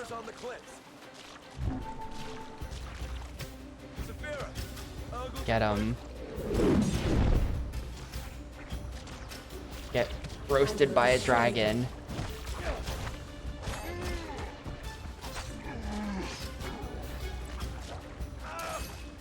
Yeah, no, because they inserted Legolas into the Hobbit movies. That was a point of contention among film enjoyers at the time. I remember that. Goodbye, friend. They will share the same fate. And also I've read The Hobbit, and he's not in there. I have read that. I had to read it for school in 6th grade. I've also played the Hobbit GameCube game, and he's not in there. I'll see what else The authoritative source on everything Hobbit. The terrible GameCube game.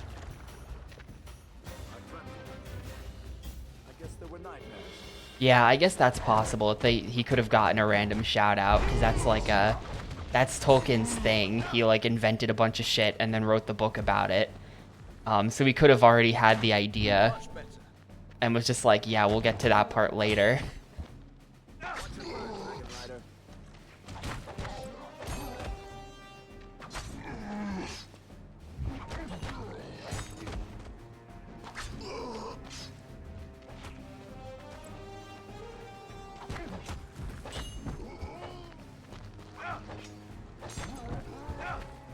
Yeah, I honestly don't know why I didn't read Lord of the Rings. I think because my parents controlled my reading decisions, because they were the ones buying me books.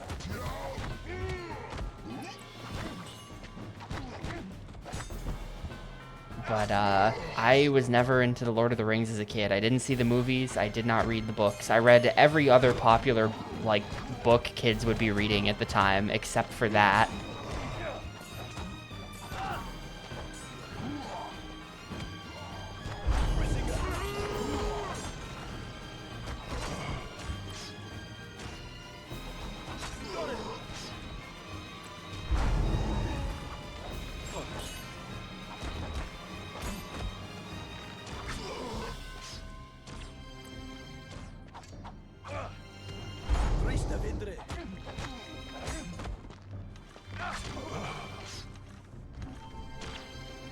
Yeah, they basically, I only got games based on crappy movies.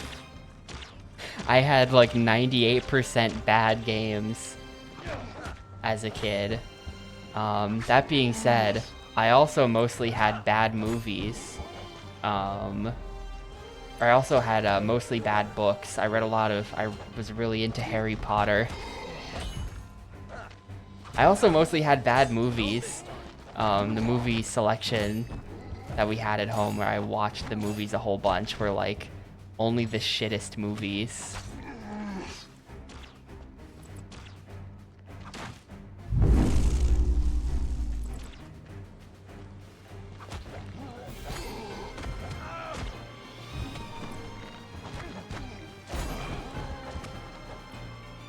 Watched a whole lot of Master of Disguise as a kid. That was a big one. We had the tape.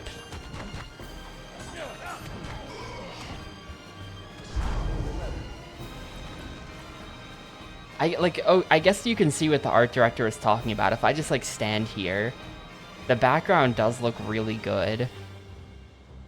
Like for whatever it's worth, I get it. I get it if you just stand here and don't play the game.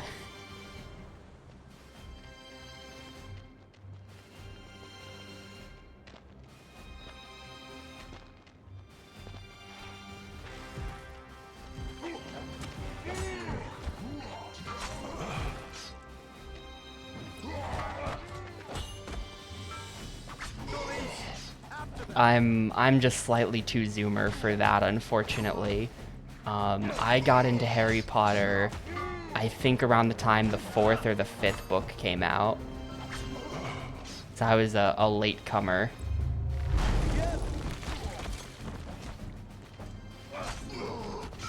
But it was extremely big.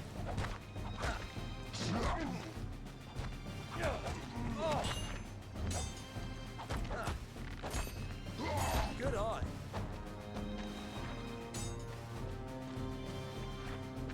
Well, that's the 6th book, right? Yeah, that is the 6th book.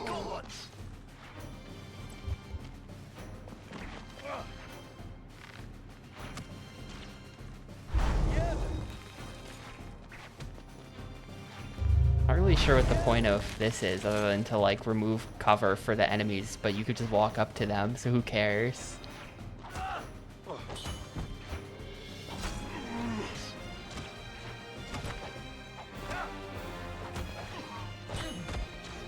Yeah, I think I only read the 6th and the 7th on release.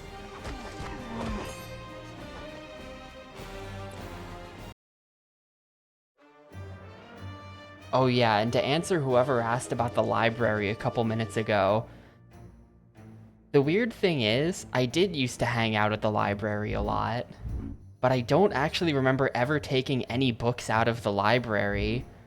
We would just go there to hang out.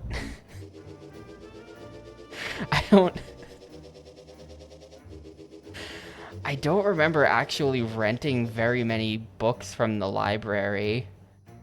My parents would, but I would never get to take any books out of the library. We would just be there. The library was like a 3-floor building, and the entire top floor was like the kids' floor. And, you know, you just go mess around in the aisles. You know, maybe play RuneScape on the library computers a little bit, that kind of thing.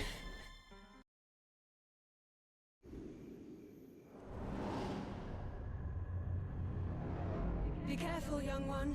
Ogle guards. I definitely spent a lot of time at the library, but I guess not taking out any books. We'll alert the entire Ergo camp.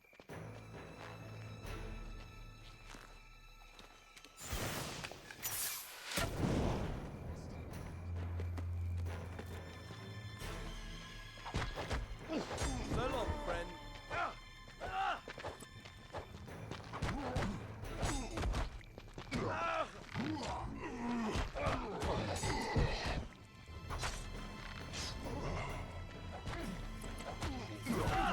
It kind of was, though. When I was really little, I remember going to the old library, but they built a new one when I was a kid.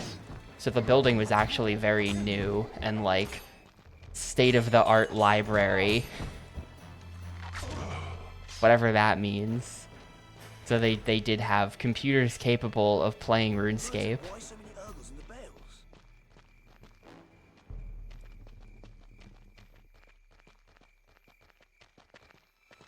Two guards. Take them both out silently. Oh, apparently I was supposed to be stealthy. Whoops. Is that game over? They've burned that bush. Oh, I think I'm supposed to like... No? Okay, apparently that's not game over. Feel better.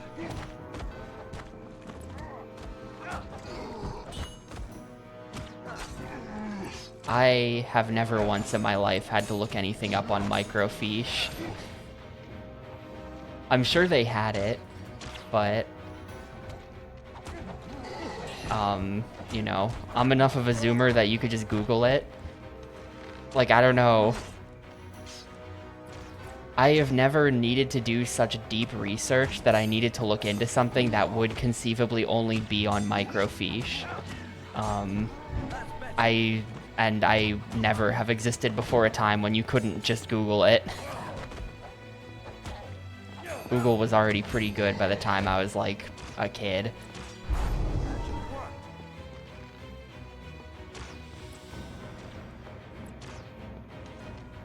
Yeah, at the time as a kid, I didn't really notice these things, but in seeing criticism of the books you know, more recently, there's definitely a whole lot of like, yo, what the fuck type of stuff in the books.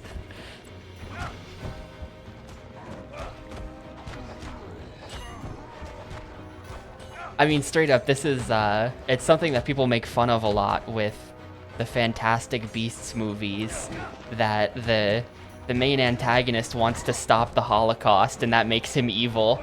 And it's just like, what the fuck does that mean? Like, it does kind of call into question the whole, like, maybe wizards having like a non-interference thing is bad actually, and they could solve our problems, and they choose not to, and for that they are bad. And they double down on that shit.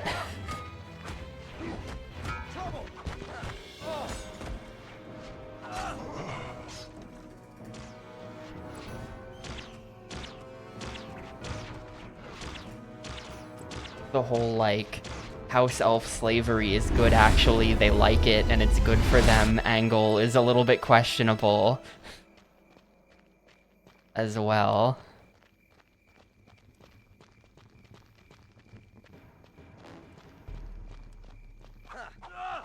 Like, you could have written anything, but you wrote that.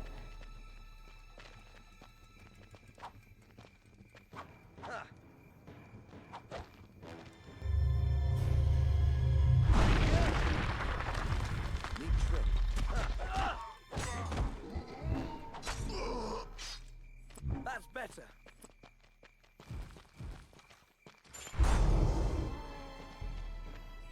Anyway, I am Team Sci-Fi. I'm gonna join whichever team is smaller for Discord Wars. I'm waiting till the last day, probably, and then I'm just gonna sign up for the smaller team. I don't really have strong feelings one way or another. And normally I would just join whatever team my friends are on / get drafted onto, but I don't even really feel that strongly about most of the co-op stuff. So I don't feel the need to be on a friend team no matter what. Like, I'll just join whichever team. I am looking forward to the Halo 3 though. Halo 3 is gonna be comfy.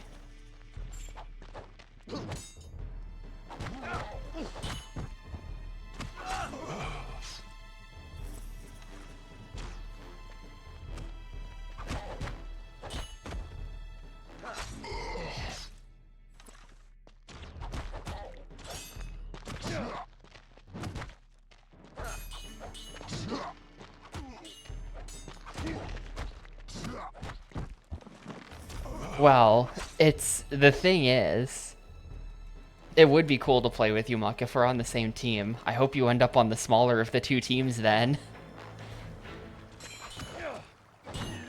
But like, usually, someone accused me of this the other day, and it was very true, that I just join whatever team SG is on. But like, I will not be playing Halo with SG, regardless of if we're on the same team or not, because that's just not happening. So, I'm less concerned.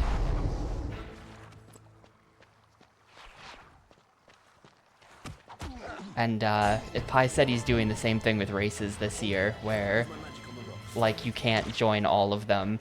So that means I don't have to play Zooter regardless as well. I don't have to do the yearly incredibly sad Ocarina of Time randomizer.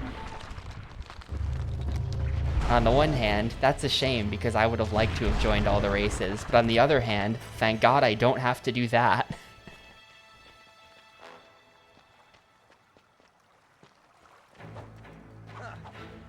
Alter bailed on me, she hates doing it every year. Yeah, I also hate doing it every year.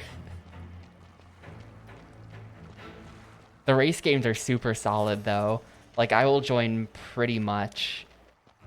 Like, I'm assuming that the way the numbers are, I probably don't have to join Zooter and Fire Red Leaf Green Randomizer, and I probably do have to join everything else, and that's perfect, because all the other games look great, and those two games are things that I could do but don't want to.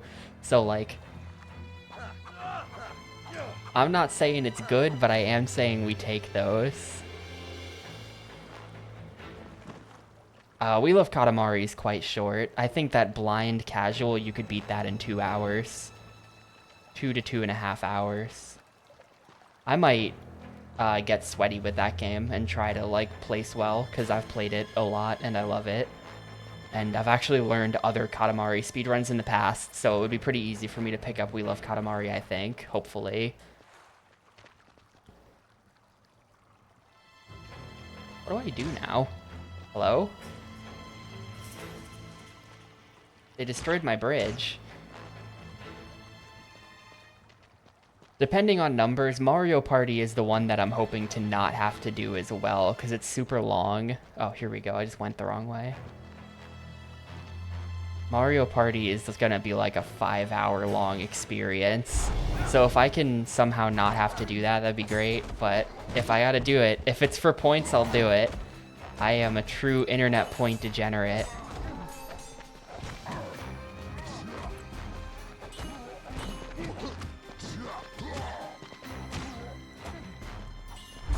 Yeah, I mean, it is. It definitely is, potentially infinite, because you can just keep losing and getting unlucky. But I feel like I should be able to win most of the time Mario Party 2 on hard. It's Mario Party 2 all boards hard difficulty.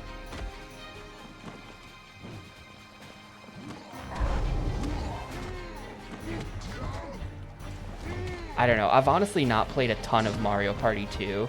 This guy is just comboing me. Yeah, there we go. Clip through the floor, asshole. Deserved.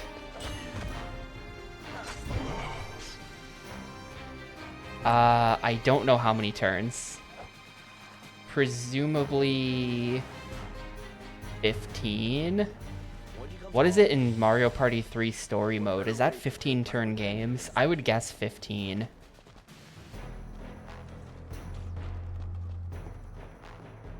I think it's hard. I think he said that. I don't have the leaks, so I don't know that much that isn't public.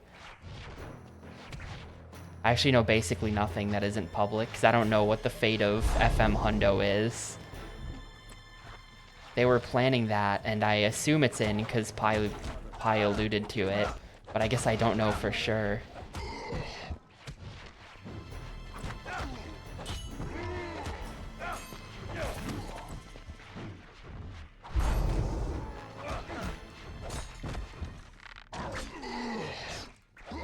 Yeah, tomorrow. He said he's gonna announce a bunch of it tomorrow. I would assume that stuff like high score games are still not gonna be public until day of, to prevent early grinding. The Bob Ross documentary killed the subscriptions on the Twitch channel. Someone made a Bob Ross... What? I'm gonna need more context for this. I've never been like a strong Bob Ross guy. I remember when that was like a big thing on Twitch, and I didn't really watch it that much. But I am generally pro Bob Ross, of course. For some reason, I'm having a hard time saying that name. Bob Ross. Too much awe.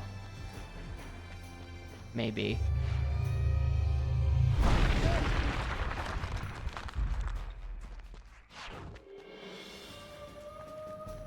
Bob Ross painting at TwitchCon 2017, which just makes you feel old. 2017 was not that long ago. It's just 8 years. God. The trap Murtag. Fight well or die.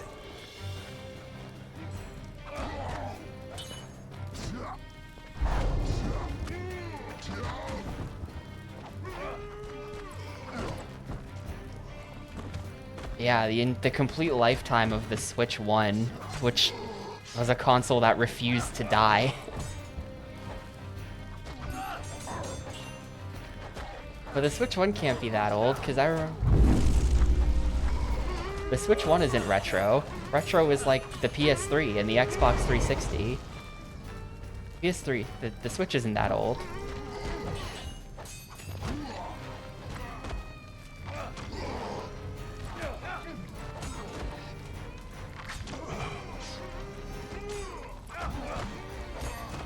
Yeah, I mean, that's pretty, I don't know. There's always something soulless about, like,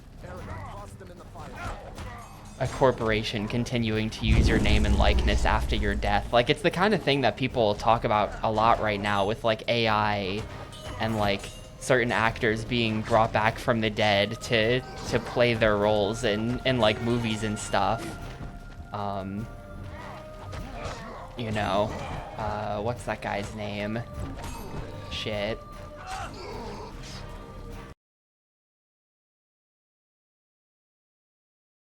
I'm blanking. Yeah, James Earl Jones, before he died, he sold the rights to his voice to an AI company, and now there's gonna be AI James Earl Jones as Darth Vader for the rest of time. So that's just like, you know, that's particularly soulless, but even just like AI likenesses aside,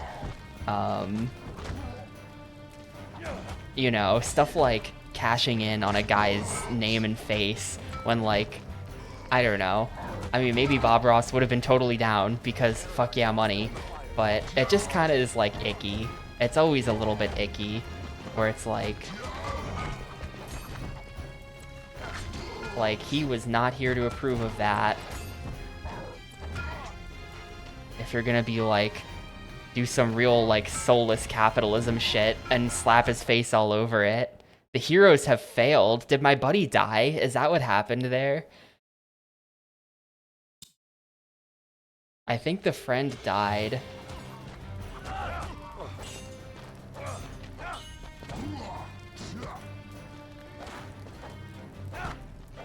Murtag. I forgot his name. It's Murtag.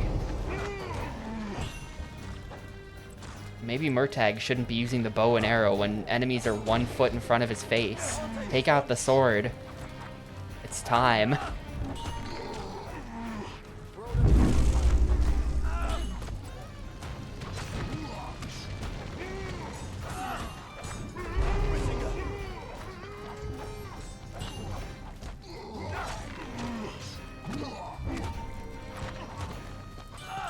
It's not just a video game, it's a Fortnite map. Ew. That's just... That would be soulless if Bob Ross was still alive.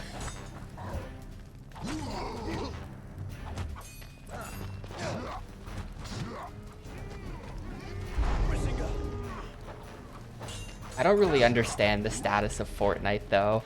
Like, I've never... A couple of years ago, I was made to play a few games of Fortnite. Again, thanks I Ate Your Pie for that. But it kind of just seemed like a battle royale. So I don't understand when they say that, like, we've added Rock Band to Fortnite. Like, what the hell does that mean? Do you go somewhere in the map and just start playing Guitar Hero in the middle of a battle royale? Or is it just like a totally different game that you pick from the menu? Like when someone gives a concert in Fortnite, is that a place in the map? Or is that just like a cutscene you can watch from the main menu? Or do you go to the concert and then try not to die? Because that just seems like a terrible idea to go to the concert if it's like in the middle of the battle royale.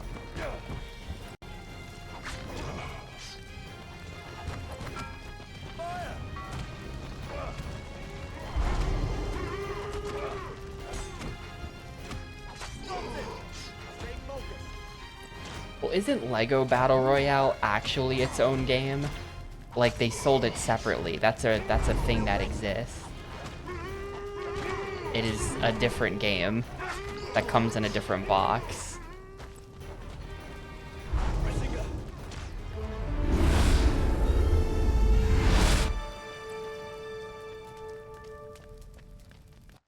You know, this partnership could be good for the both of us. You could teach me the secrets of a dragon ride. When you boot it up, there's 4 modes. Huh, maybe not then. And yes, Oddly, that can happen. In the middle of a finishing animation, you can get knocked out of it. And the slow motion, like, continues, even though you're not doing it anymore.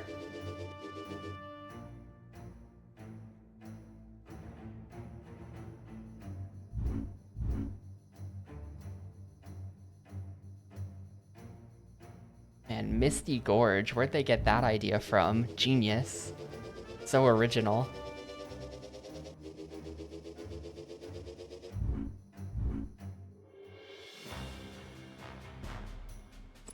That was the Urgle encampment.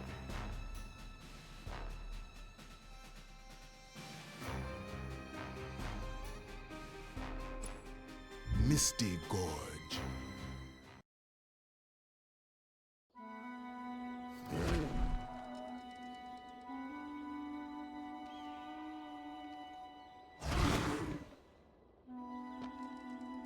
Eyes sharp, Murtag.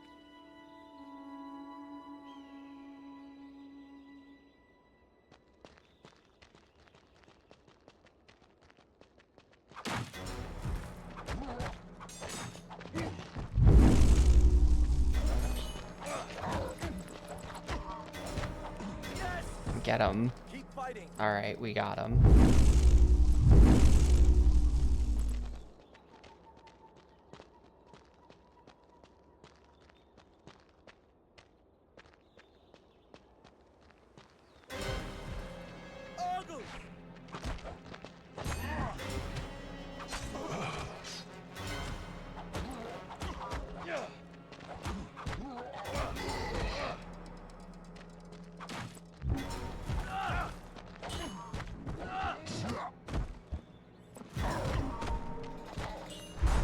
What? I just shoved the guy who was on the ground and he just like flinched a little. He didn't do anything.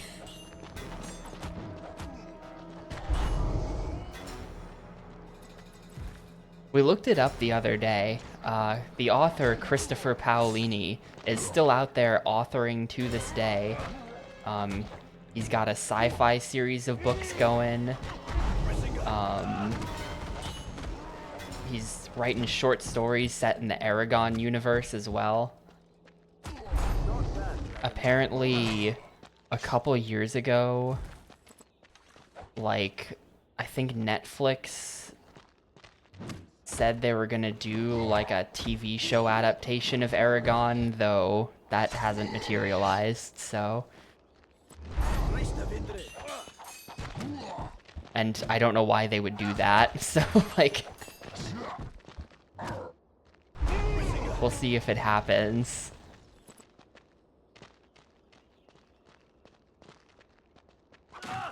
Needed that.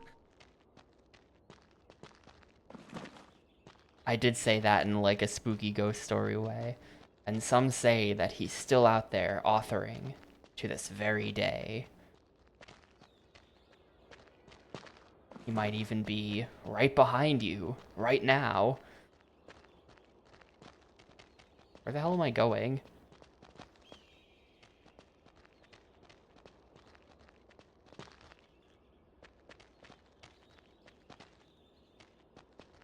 And the skybox looks really good, and then the rocks just look like PS1. Like, it's kind of funny. The skybox in the background straight up looks like a painting, and then look to Eragon's right, and you just see, like, the PlayStation is capable of mind-boggling effects.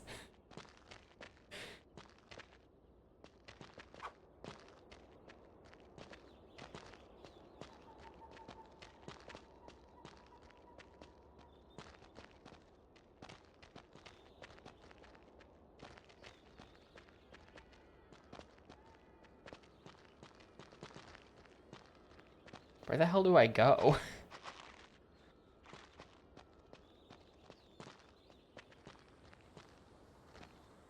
Have I not been this way, or isn't this where this is where we started?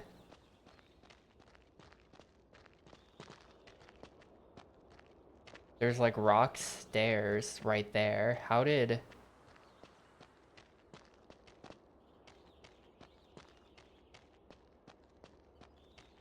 I get... What? Was that there the whole time? Did I just only ever try to jump down from here? And I never tried to jump down from here? Probably.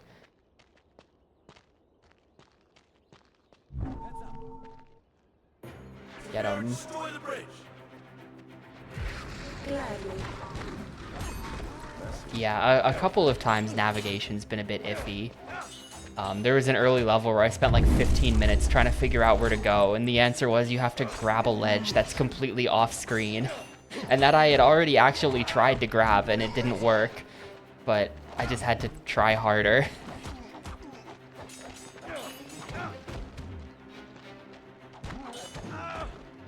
But the game is not bad looking, I guess. Sometimes it's good looking.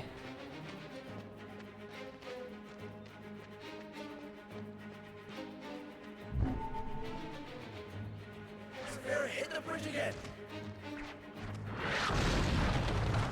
I'm beginning to like killing these ogres.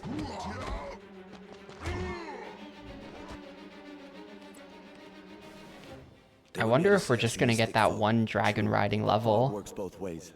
We won't see them either. Move swiftly, Eragon. Arya grows weaker. Like, surely there's gonna be another dragon riding level, right? Damn. These mountains are really misty. I mean, gorge. This gorge is really misty. Look at this. Suddenly Turok. The mist grows thicker. Let them hide their ugly faces. Suddenly we're playing pitch black mode in Monster Truck Madness. That was really funny at GDQ.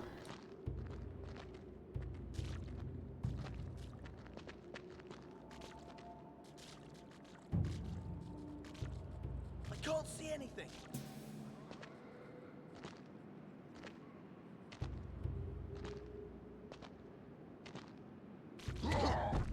Oop. I mean, I can just keep going. For some reason, you can't move fast. It's faster to just jump. It's faster to just jump. You will emerge from the mist soon. Keep going. We will emerge from the mist soon, so...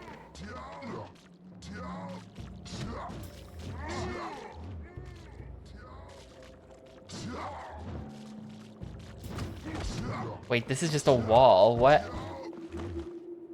We're not emerging from the mist anytime soon. We've reached the end of it. The dead end? Oh, there we go. Now it's back to normal.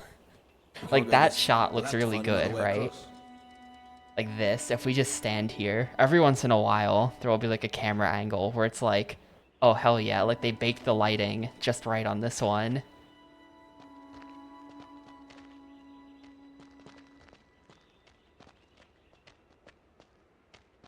We have to remember where we are.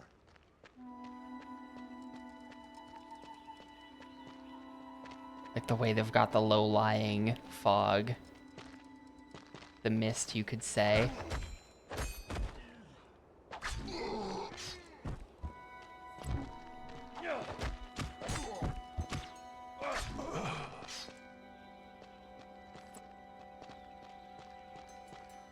Oh shit, secret egg, let's go. Alright, we got another bonus to watch after this.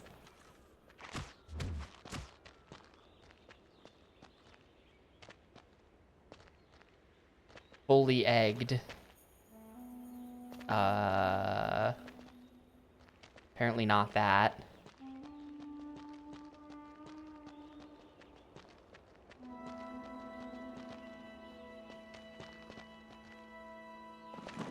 Apparently not this either. Oh, here we go.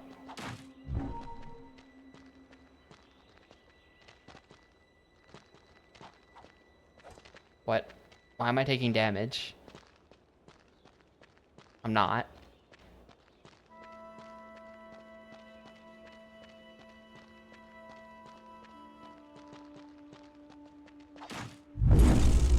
That switch lowered us onto the bridge. Let's find out how to lower the other side.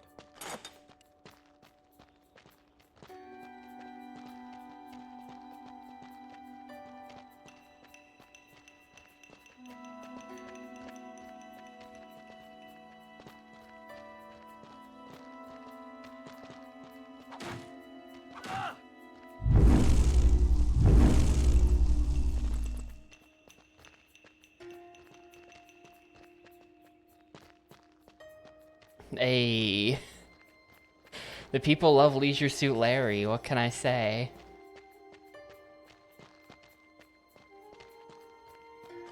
There's some guy who left a comment on the Leisure Suit. What? Just standing over here somehow? Oh, there's a little pressure plate there. Okay. I see. Someone left a comment on the Leisure Suit Larry VOD like a week ago saying, "Dude, shut up, I remember." And I don't know if he's talking about me or if that's somehow a comment about the game.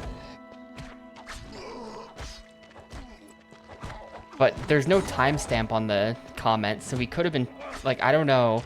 Someone just left a comment saying, "Dude, shut up" on the video. And if it were just "Dude, shut up," I would assume it was about me, and this guy wants uncommentated playthrough of the game. But he said, "Dude, shut up, I remember," so I'm just not sure what he's referring to.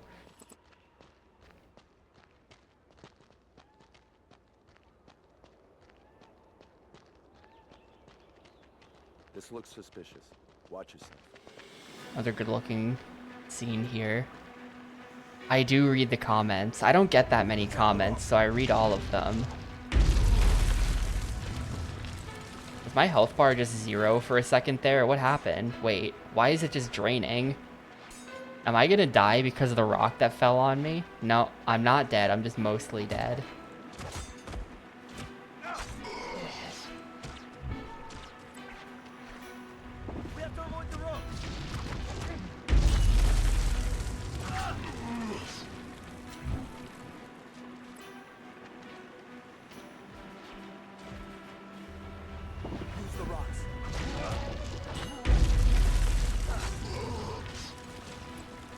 But yeah, I like YouTube comments. I just wish they would be more clear about what they mean.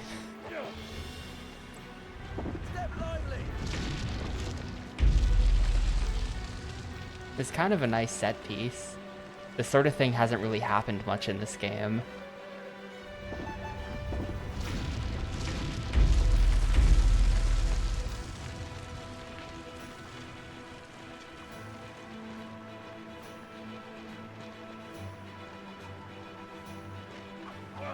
That was close. Almost there. There's the waterfall.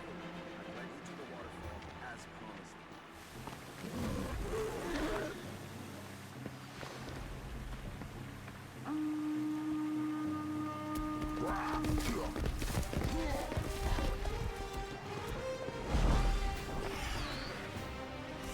Oh, it's the girl again. I'm not sure what the girl's deal is. We're like bringing her somewhere. They said we have to bring her somewhere to cure some poison.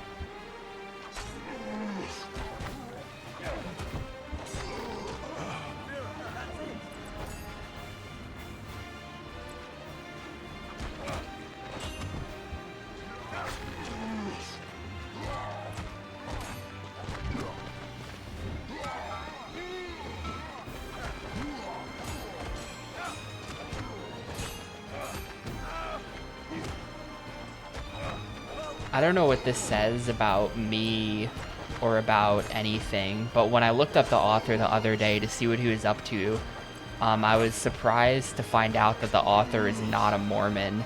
I just sort of thought that he would be, and I can't explain why. I remembered the homeschooling fact, and so I was just sort of like, I bet this dude's a Mormon. Oh shit, he's dead. Well, I don't know when the last checkpoint was.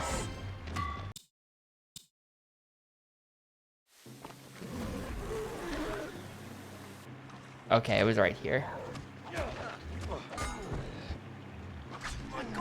I guess he could be a Scientologist, but I feel like that would be surprising. I wouldn't expect that.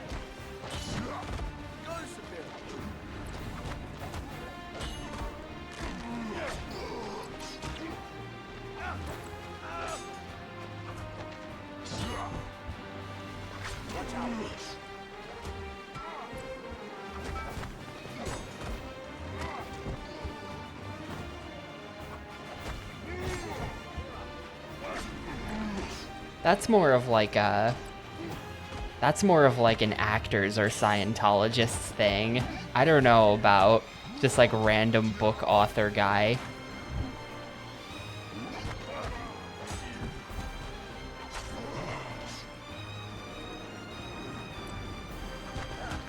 I don't think normal people become Scientologists. It's only like Tom Cruise and John Travolta and those types. Neil Gaiman was a Scientologist? I thought he was a Mormon. Was that someone else? Who am I confusing Neil Gaiman with?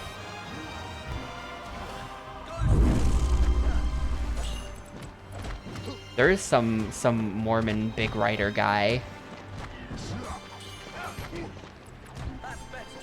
That's Brandon Sanderson I'm thinking of? Okay. These are the same guy to me.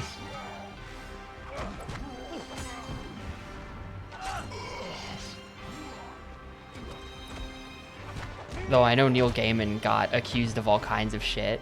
So perhaps it's mean to Brandon Sanderson to say that they're the same guy. But to me, they have always been the same guy.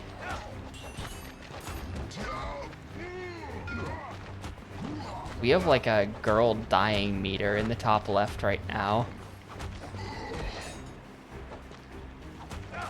This whole thing's on a timer, I guess. I gotta start spawn camping these guys at the ledge a bit better, I think.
This is bad. I'm just dead. I'm just dead here. Yeah, they got me.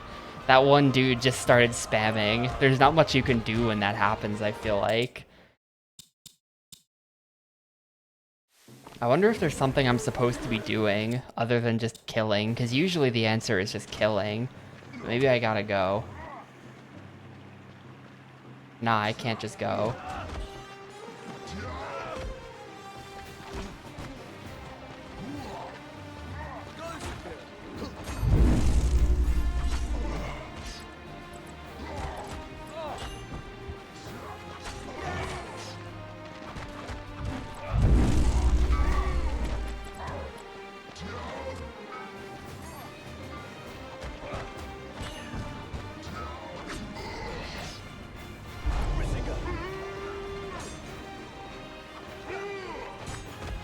I don't know. This game does that thing where like, it's like, you got a more powerful sword. You'll now do more, your attacks will now do more damage.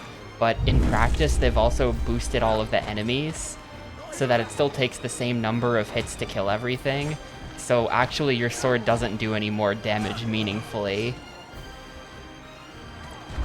This game totally does that, because this is like my 3rd sword upgrade. And these things still take forever to kill, so...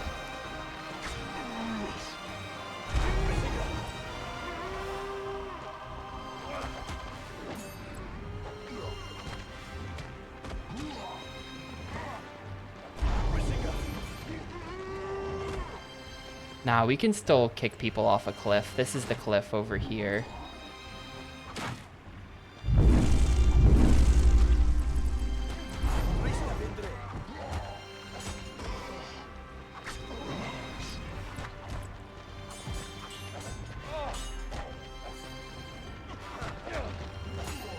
Oh yeah, SG just randomly decided to play Super Nintendo Lord of the Rings, right? That, like, terrible game.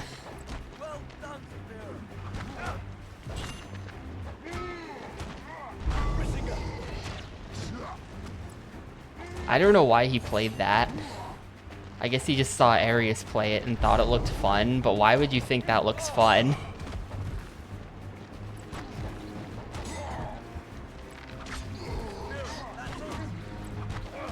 Oh, is it for Yimo's December bingo adventure?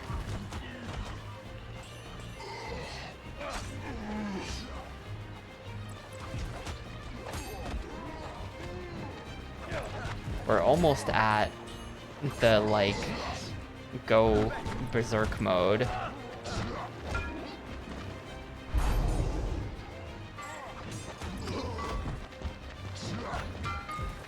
See what I mean by, like, it just becomes problematic. You just get cornered.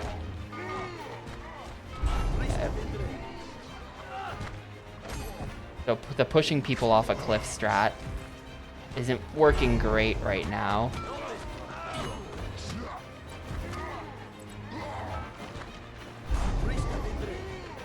That dude made the mistake of taunting while standing next to the cliff. Okay.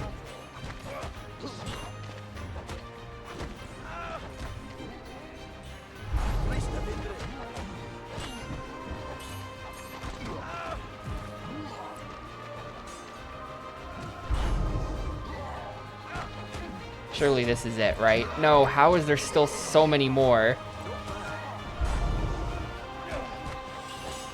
Like, how many of these guys are there? My partner's gonna die again.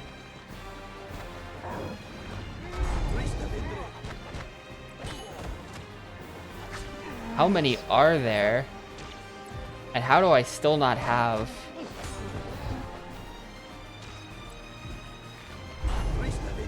That is not the dude I was trying to target. No, my buddy's about to die. Oh, look at that bailout at the last second. Are we good yet?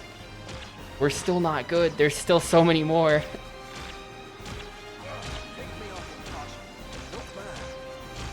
Maybe now we can just stand here. No.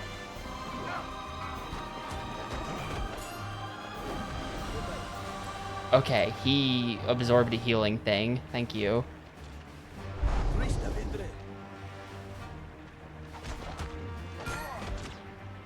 It seems like they've... Okay, that was the last one. That was so many guys.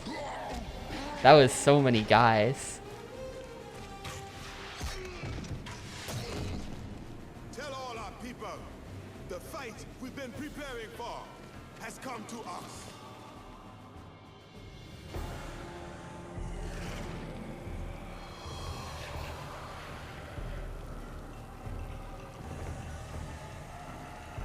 The crazy, like, dithering effect on the fire.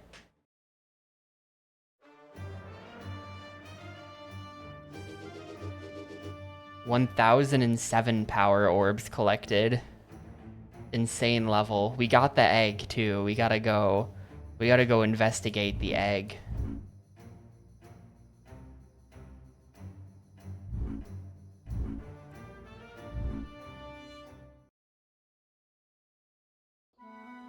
Oh, wait, what? I did not mean to be in a level. Get me out of here.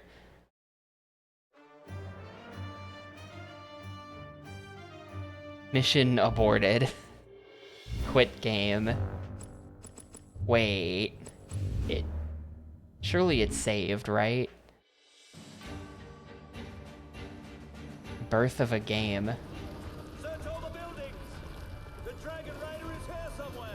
Anytime you have a property, anytime you have a movie where after you've watched the movie, or in our case, read the script, read the novel, you already care so much about... They're claiming to have read the novel at whoever was doubting them earlier. I think it was Nero.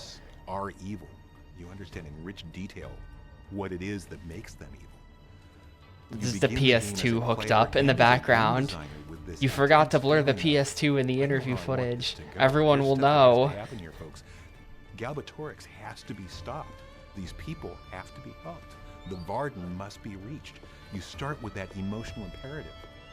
As game designers, it's our job to involve the player in those missions and to bring that to life for them. I'm the executive in charge of production. What that really means is that everything that's creative about the game, everything that defines its What's vision, weird is that they blurred the TV what I do is I help logo, create the team. I help create but they the did structure not within which blur the team can work. I create the the PlayStation environment in which the 2. team can do its job, and then the Eragon team creates the game within that world. At Stormfront, They even what blurred we a like dev to do kit is in on that each shot of our there. projects, Looked like we an have a design Xbox. director, and on Eragon, that's Ray Gresco, who leads the design, leads the vision for the project, and he holds up that torch of what we want this game to look like, what we want it to be like, what we want it to feel like for a player, and then people pursue that goal. We have the producer who is in charge of how we get there. That's Dave Ross. How we're going to make the whole process work. How do we reach that end? We know we want to invade the beaches of France. We know we've got 500,000 people ready to go. What? Exactly how are the boats going to get there? What are we going to do when we get Bro there? How are we says gonna get making a online? game is like World War II. And then we have the art director, John Kleber. How is this going to look? What will your eyes pick up? How will you feel about what your eyes see on They're the gonna screen? invade the How will we beaches take of the characters France. and make their vision real? You saw Eragon in the theater. Now you're going to go home and play Eragon in your home. How are we going to translate that look from the film into the game so all that sense of emotion you have watching the movie comes home with you? Those are all things that have to happen. In audio, Andrew Boyd, the audio director, Rob Mills, the composer, what they're trying Loving to the do Windows is take that XP as mood of the well. film Look at that. and bring it in and have that translate again into the game. Music drives so much of how you feel. Yeah, even more everyone than is conscious playing. of it. Oh shit, The look at sound that effects. Dell. Does the scene Those feel guys had real like a or does it Dell not? The audio guys Optiplex. have to One of deliver those that. shitty So machines. each of those leaders have to be able to produce for their discipline, for their craft, that reality. And we talk about programming at the center of everything. Ken Zhao, the technical director, he is in a position where he There's an has to be able Xbox to take Duke the controller technology in the and background. make all these other pieces work. Because without the technology, you're right, they won't all come together. VUG came to Stormfront to create the Eragon game because we're committed to the idea that game design and storytelling can in fact come together in a seamless way. And that you I can love to take see, like, that's the what makes feeling, behind the the scenes emotion, stuff the so good. commitment I of a love to great just movie. see, like, The And you can Office. take that What feeling does a and game translate into a developer's video desk game look that will like in the continue year to live as part of Eragon's 2006? world, even after the credits roll at the end of the movie. I don't care what the CEO has to say about Eragon. I care about what that dude's desk looked like.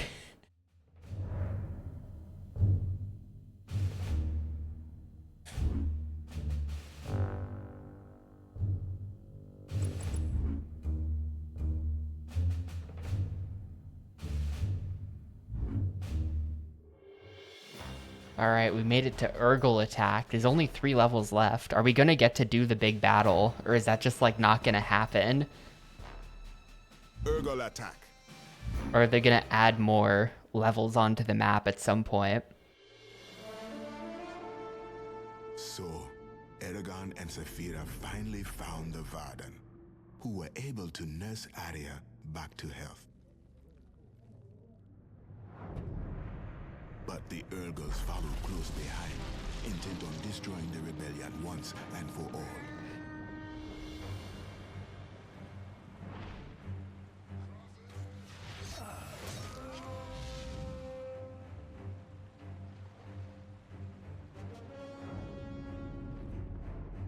Our gamble has failed.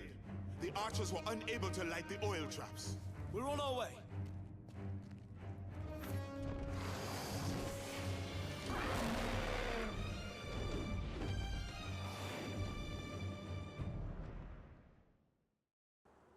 Oh. Protect the 6 towers that defend the Varden. Keep the oil fields burning to ward off the Urgle invasion. Tower status is shown in the minimap below. Destroy all enemies and war machinery to win the battle. Okay. Eragon, my fire can ignite those oil fields.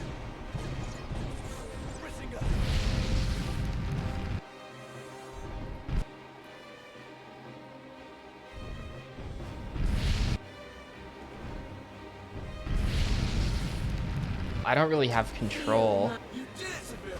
That'll keep them away from this house for a while. Now, the others. Yeah, the spell is Brisinga, but it sure does sound like Bazinga.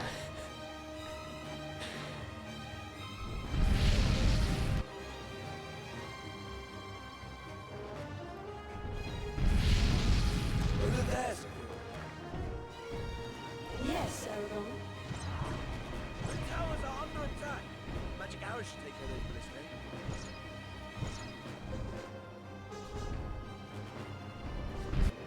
Burn it, Severe.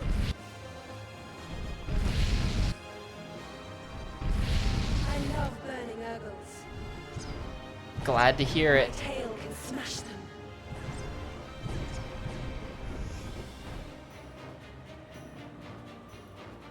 Brisinga.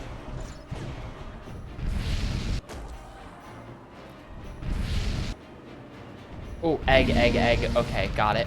Now I just have to not die.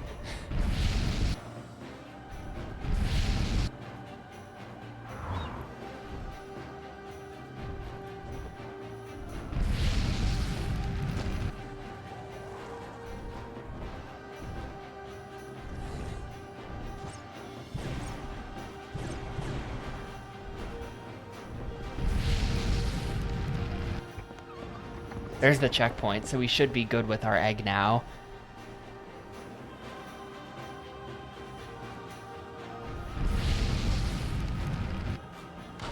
It's crazy how long young Sheldon ran for. I think it was actually very popular. I think it must have been a very popular show.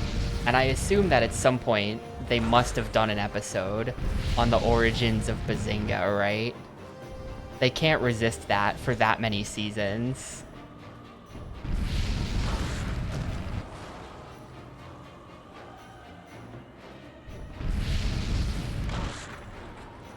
He doesn't say it in Young Sheldon at all. Well then why did he start saying Bazinga? How did the writers hold off on that for so many seasons? Destroyed.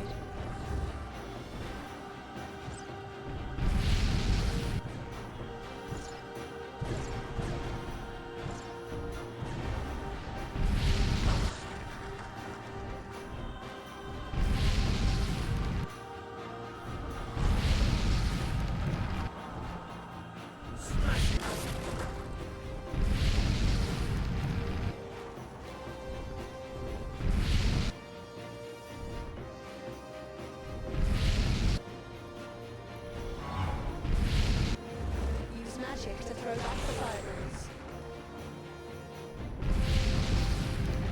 I'm like nearly dead here actually. I kind of have no idea what I'm doing.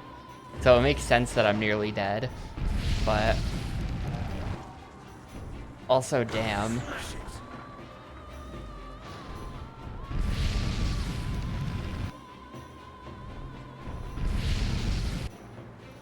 At some point they said destroy all of the war machinery to win the level.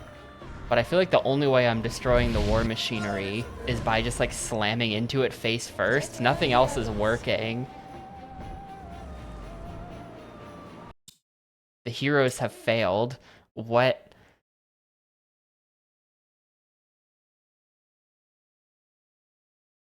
He doesn't say it. He lost his innocence. Bazinga is an expression of mischief. I don't know why chat is lying to you. They show that Bazinga was the name of a prank toy company.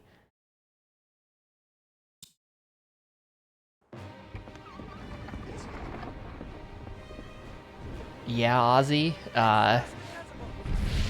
The Dark Souls 2 corn is probably the most popular one. If I had to guess which one has been on stream the most, it's probably the Dark Souls 2 one.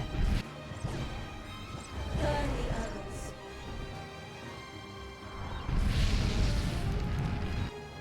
Feel my fire. Oh, it's B to smack with the tail. I was trying to press X to smack with the tail. No wonder it wasn't working.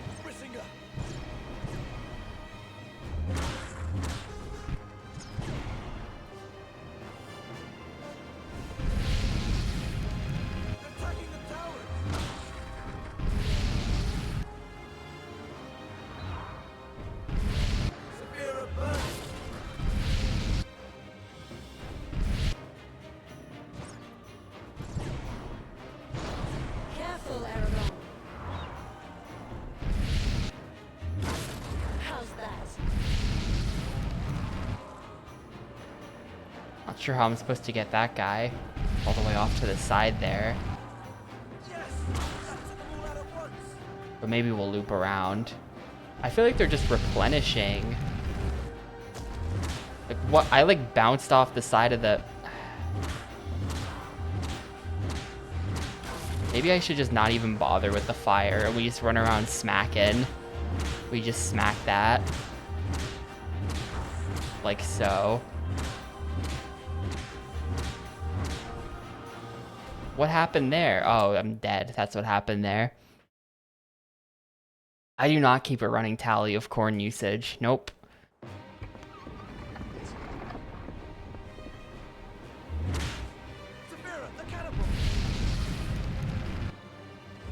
Oh, you can kind of choose direction, maybe.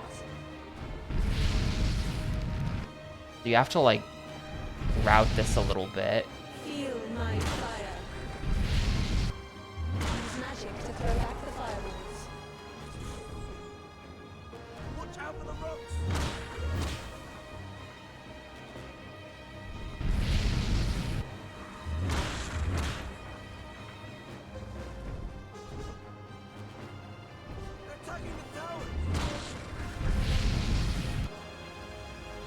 The stench of burning herbals fills the air. A magic arrow. Let's burn the herbals. Like I need to come at this backwards to hit that thing probably. And that one maybe as well.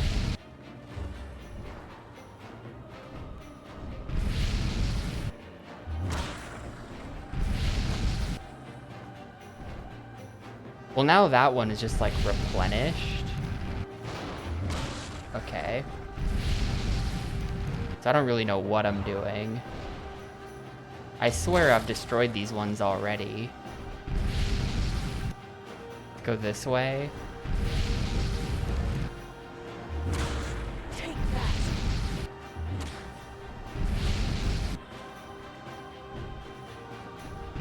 I can smash them with my tail.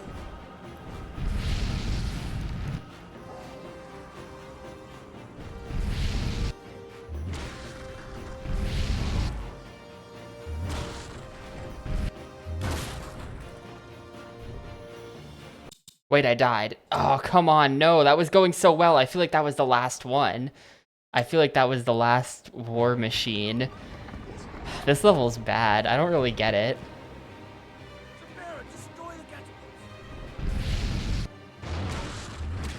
I feel like I don't really get it.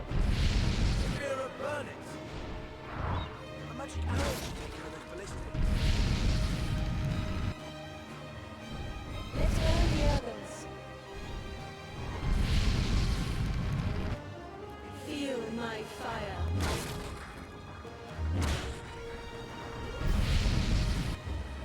I gotta go backwards for that.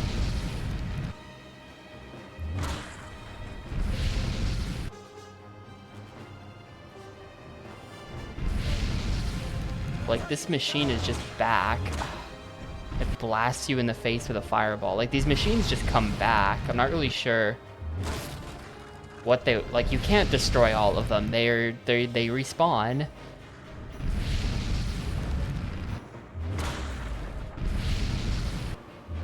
How's that feel?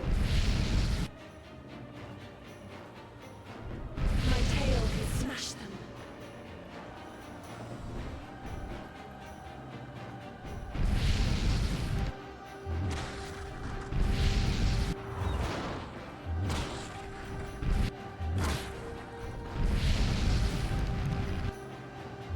I love burning herbals.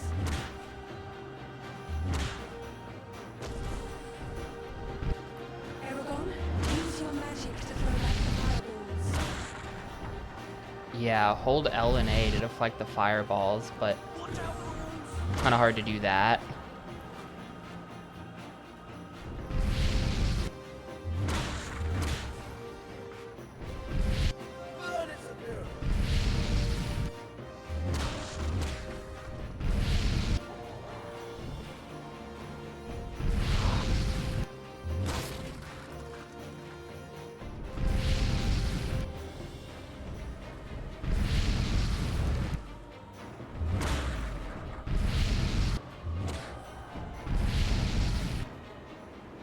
Checkpoint, nice. Big question mark from me.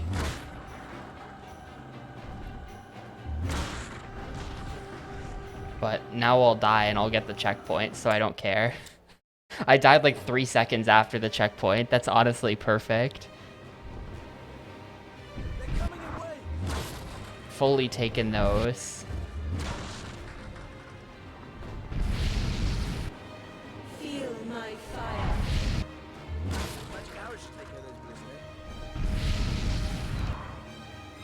We must burn the Ergons. I love burning Ergons.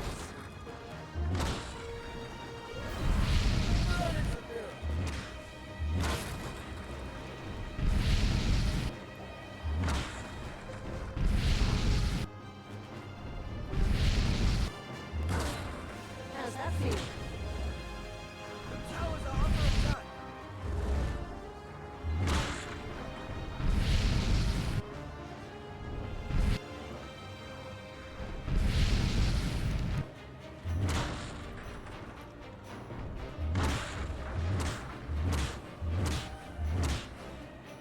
Watch out for the rocks!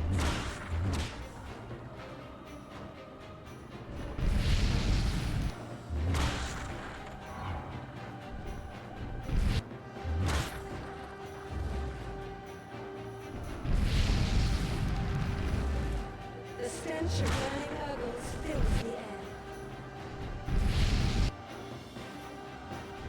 I'd love another checkpoint. Like, look at my health right now.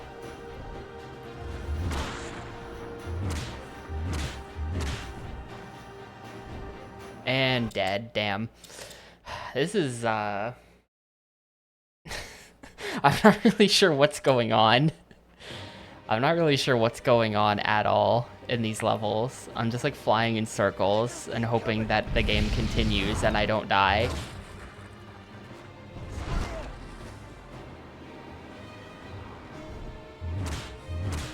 How's that?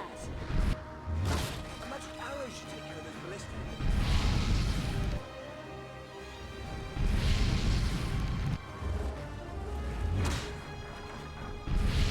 Severe burn it.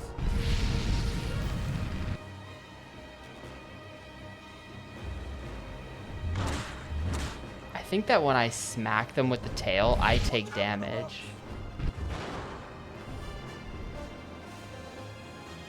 I think I'm taking damage from doing that, like watch. Maybe not. That one made me take damage, but I got hit by a flaming rock, so that makes sense. Let's burn the Ergons.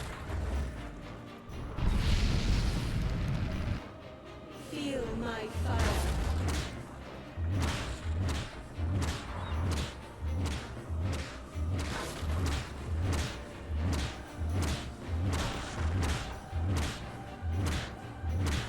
Take that. Attacking the tower.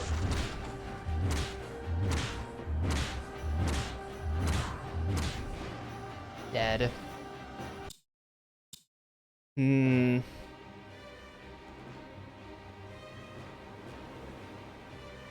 They come still.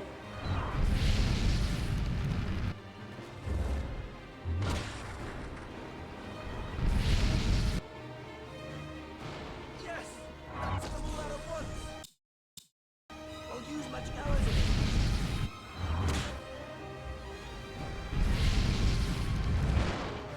Feel my fire.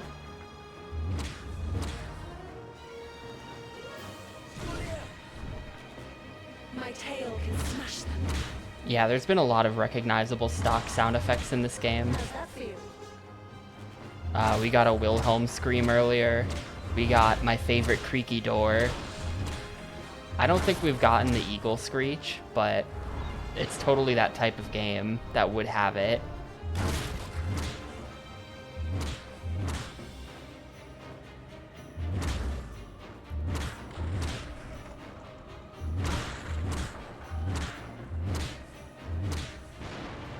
Watch out for the rocks.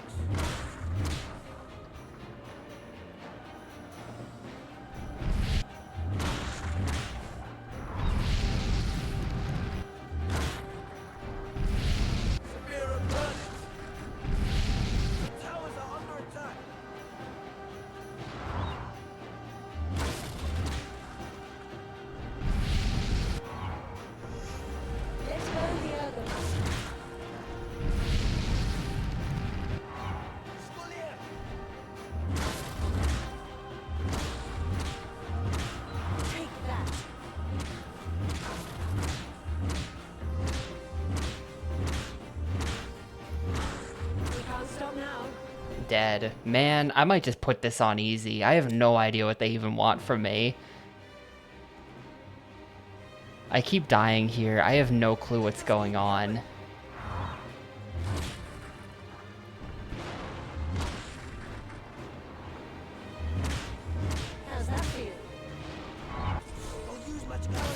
I'm destroying this stuff, but it just respawns.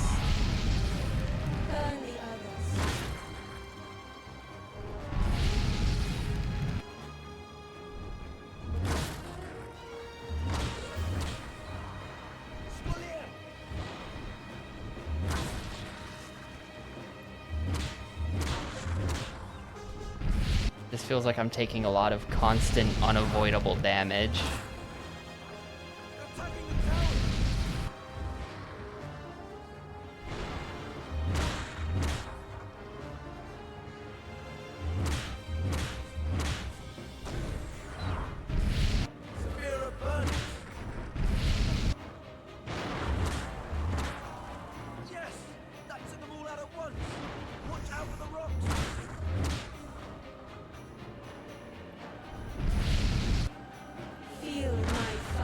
Yeah, and I am. How's that feel? That's what, like, destroying those groups of archers, that's what that's about. That's tower defense stuff.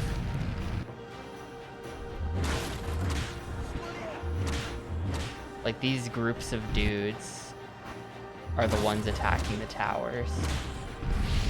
We've got to hang on.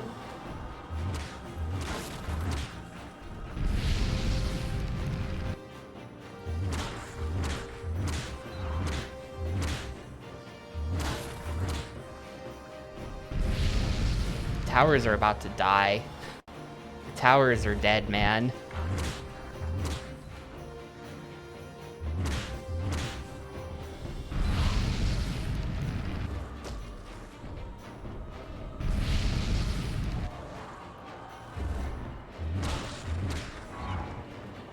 Oh, okay.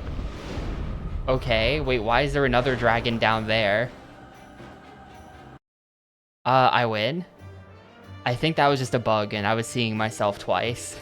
I think the dragon down there was like me in the gameplay, and then they didn't get rid of it for the cutscene dragon model. Whatever, we take those. We take those. Let's move on. I don't understand that level at all, and I never will. We are now defending the Varden. Defend the Varden. Oh wait, gotta investigate. Sorry, I'm skipping this cutscene. It's not important. King's soldiers have done a thing. Are there 400 soldiers? Oh my god. Okay, well this level might be crazy. But we gotta check the egg.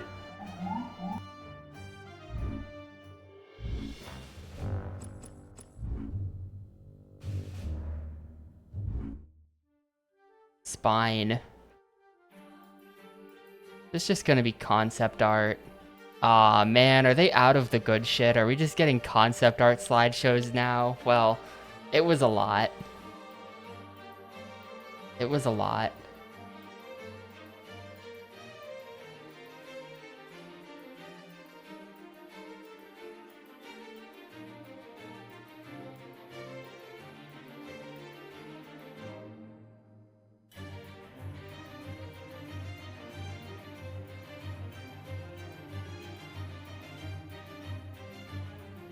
Yeah, I don't even care about this. Whatever. Skip.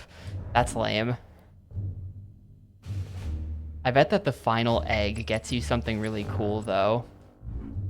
I bet that if you get every egg, the final egg is gonna be like some kind of really cool footage. Christopher Paolini interview. Defend the Vardan. Eragon and Zephyra defeated the Urgos, but Galbatorix would never cede victory so easily. The king's soldiers penetrated the Vardan defenses, and it was up to the heroes to stop the ruthless advance.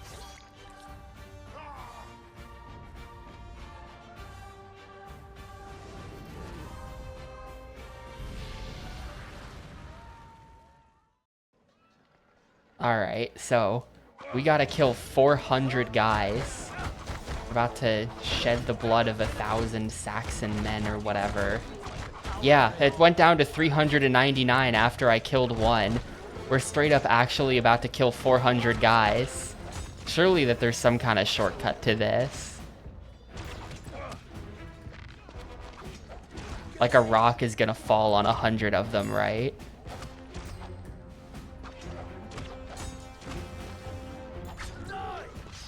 Yeah, at some point Sapphire is gonna come by and just like blast all of them.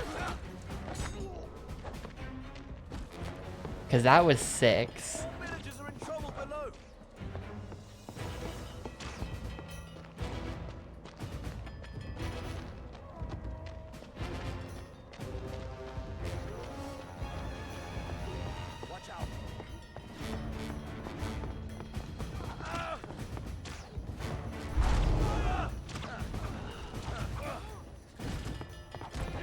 I also hope that this sequence involves checkpoints. Yeah, okay, good. Checkpoint for the first 8. Sure. I feel like this is just going to be a normal level, and then once we get to the end of the level, there's going to be a cutscene where all of the remaining guys die in like really sick cutscene fashion. Good finisher, good finisher. That totally worked. You got him.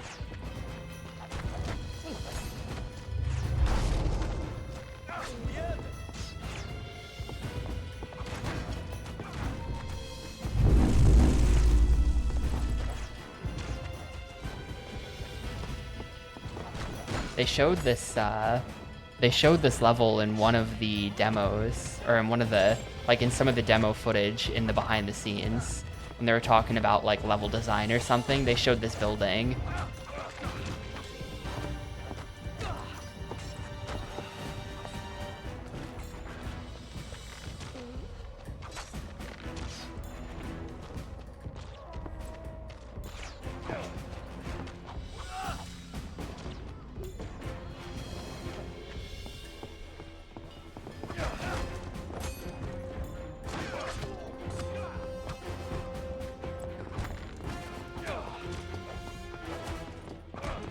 I am just like thinking back though, cause like Forgotten Realms Demon Stone didn't have this problem, but the Helm's Deep levels from Two Towers legit like gave me gamer PTSD. I think about them a lot because of how awful they were. And like they could pull that with Eragon, where it's just like, yeah, you're straight up killing 400 guys, have fun. This will take half an hour. I feel like that's about how many guys I had to kill in that defend the cart mission. That stupid defend the cart level. Or stop the cart, or whatever it was. It was defend the back door of Helm's Deep from the cart. And then after that, there was like 10 minutes of ladder kicking at least. And then after that was defend the big door, which was also like extremely challenging.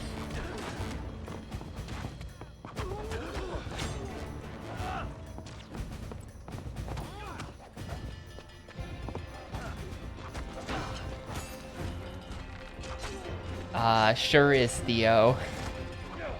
Been in this level for a few minutes and I'm currently at 370.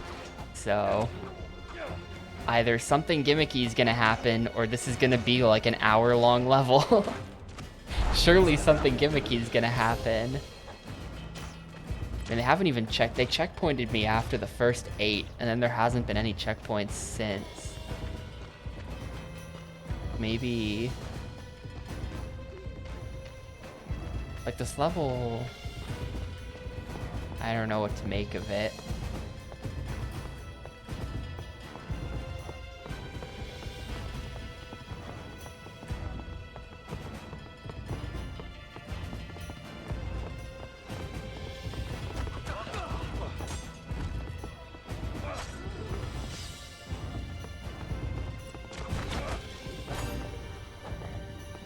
Maybe if I break these guys out of prison or something, how do I I feel like it's weird that those guys are just in jail. How do... Like... Am I supposed to do something to get them out that will then trigger a checkpoint? I wonder. Good camera. Good camera. I can't see. Oh, okay, there we go. It would just get to 365, I guess. And then there's the checkpoint. And now we're somewhere completely different.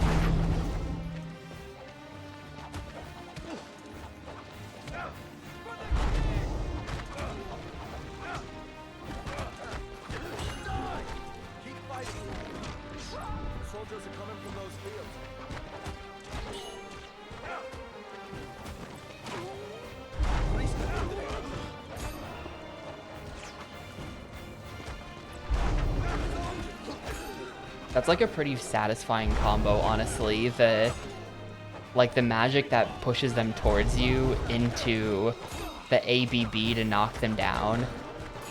I actually like that combo a lot. There's like no delay between the end of the magic and swinging the sword, so you can just like actually combo it.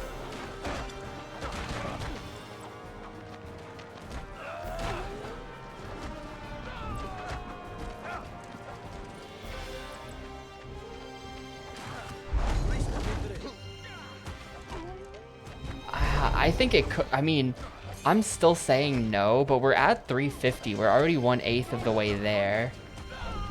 And like, the dragon comes by and just eats people sometimes, which helps get the number down.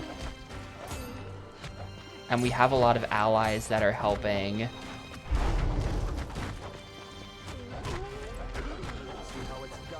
So like, could be. And like, it's very weak enemies. They're not throwing, there's a strong guy. But for the most part, it's weaker enemies. The shield dudes are pretty obnoxious because the only way to kill them is to yank the shield off pretty much.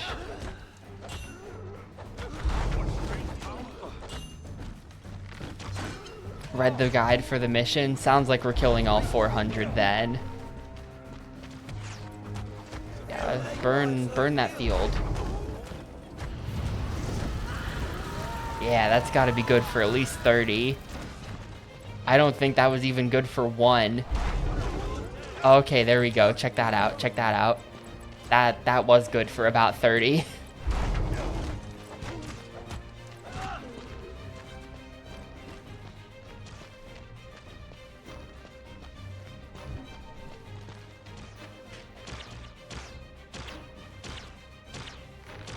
Yeah, it just took them a second for the fire to fully kill them. I bet the egg is in here. Where's my egg? No.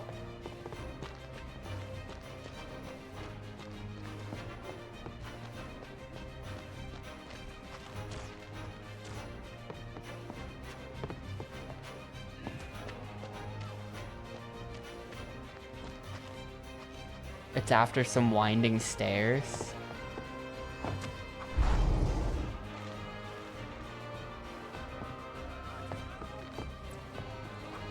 Man, there's a platforming level all of a sudden.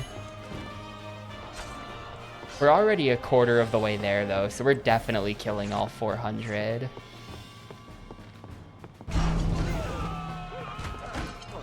I don't know when I got that magical ability, but I found out I had it by accident, and it's good. I will be using it. Look how fast the regen time on it is, too. Legit, like, no downsides to just running into a group of people and bombing them like that.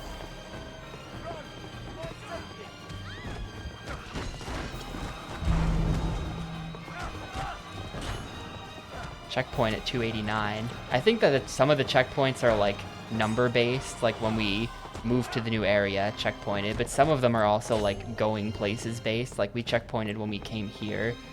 So theoretically, if like the level was hard, which it's not, but if it was, then you could like sort of use that to control when your checkpoints happen. Make sure you don't waste any by running forward too quickly.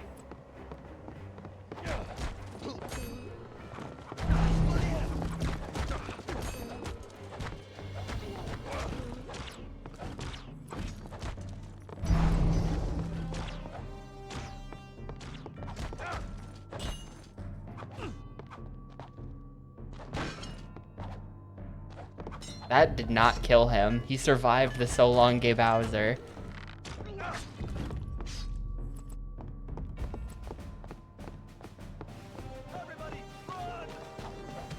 Oh, those are villagers.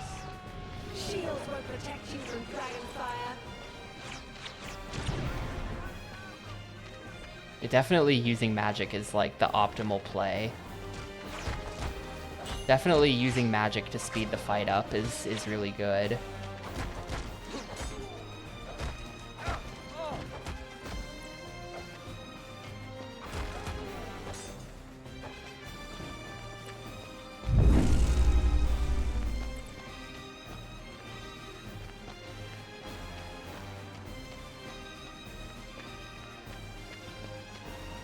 Guess I won't be going up there.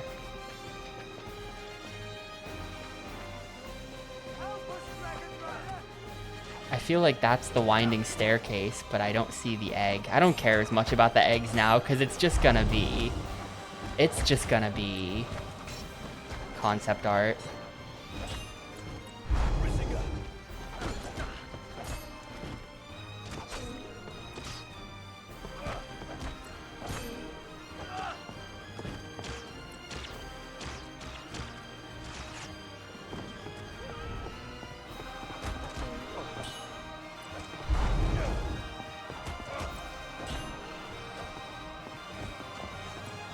Eragon, they have opened the bridge.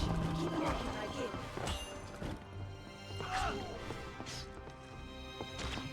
Maybe this is the winding staircase.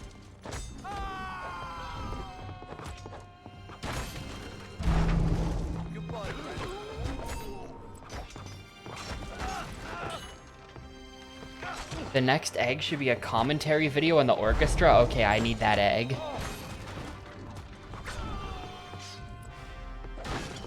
You know, it's funny you should mention that, Sturchan, because here's the thing. No, I don't plan... I don't really have any plans for anything like that. However, I do weirdly have a lot of pictures of my desks from over the years. I don't know why I'm like this, but every like year or so, I'll just randomly decide to like take a picture of my room or my desk or something. So I have, going back like 10 years, all of my various setups from different apartments and situations. When I was in college, I got a picture of my desk from my dorm room, stuff like that. I have tons of desk pictures.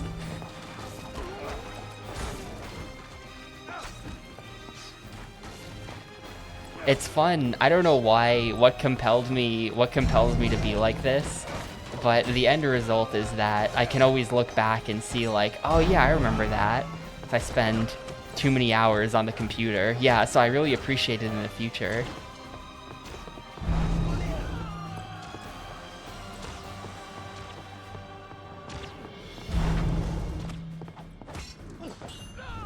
For sure.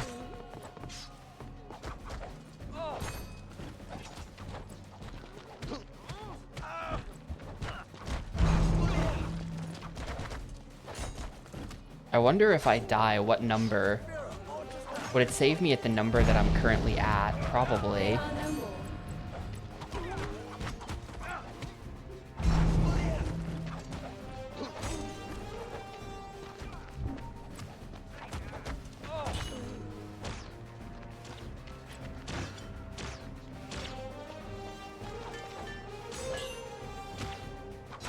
Yeah, I don't know. I think it's because, like, I think about it sometimes, that it's like, sometimes the pictures that you wish you had the most but don't, or the pictures that, looking back, are the most interesting, are the most mundane.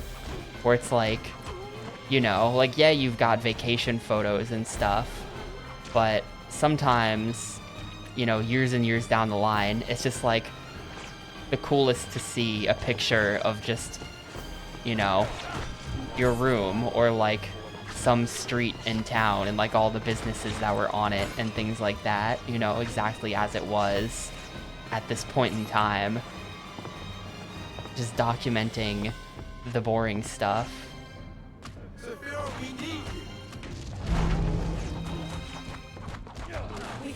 Because that is, that I guess the boring stuff is most of your life, so it might be the thing you most want pictures of in the end.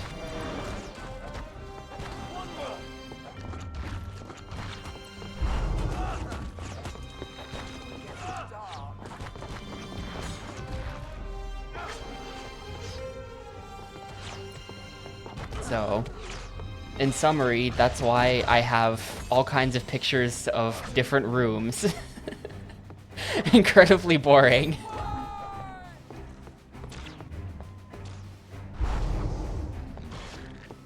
I can't, like, get back up there at all.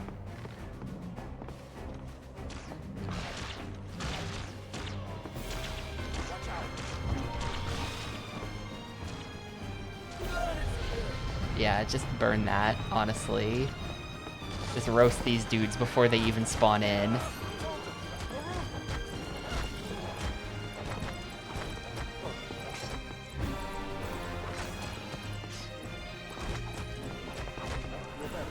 Well, I don't, because RuneScape doesn't change. No need.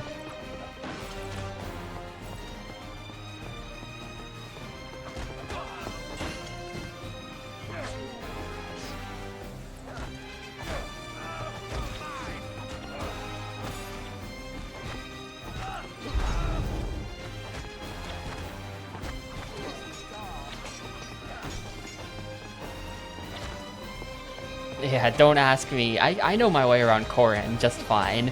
Don't ask me where things are in Varlamore. Yo, hey Blagden.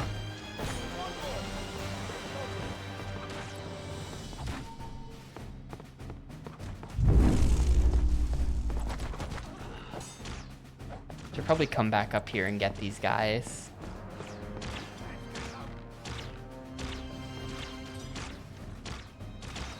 Damn, are you an Eragon fan?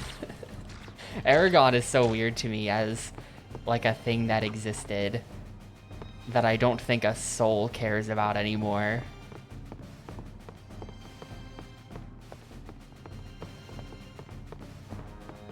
It's almost like, oh damn, your nickname is based off the second book Eldest. I did read the second book. We have a true lore knower. So far for this whole playthrough, there's been a lot of everyone in chat trying to sort of half remember what happens in these books.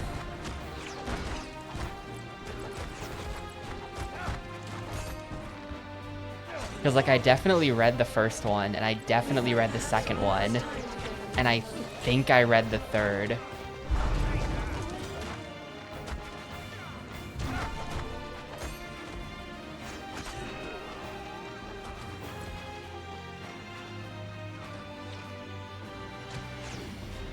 Oh man, I'm sorry to hear that, Sturchan. Sorry to hear about your copy of Eldest, the second book in the Eragon series. It has some kind of title. I was reading Wikipedia the other day and it had some kind of title. It was like the Eragon Saga, or it was a cycle is what they call it.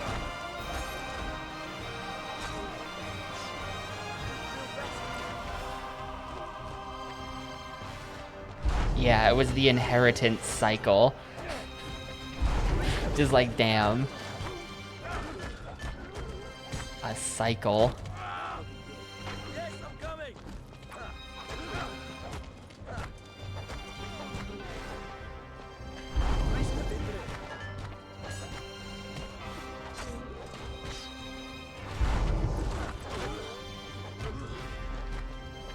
You know what? All shields are now gone. Hit the blow up button. I'm afraid that my, yeah, roast him. Roast him. I'm afraid that my buddy's gonna die before we get to zero here. Okay, he healed. We're probably set now. Also, look at that. We're just getting all of the kills. Look at all the orbs just flying in from the field. Oh, that's good. That's good, dude. And yeah, that was like the last 50. So I would say about 100 of those were just killed by like Sapphira stuff. So we really only had to kill closer to probably 300. Yeah, I'm gonna need everyone to shout orb like 100 times. Go. I did not get the egg. I forgot about that. I forgot about the egg.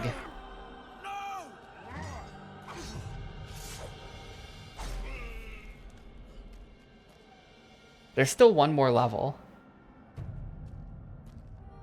There's still one more level to get an egg out of. Also, I could just go do the tutorial level if I really want to see the orchestra thing, because the tutorial level is like 3 minutes long and has no enemies, so it's very easy to just grab that egg. In a final battle.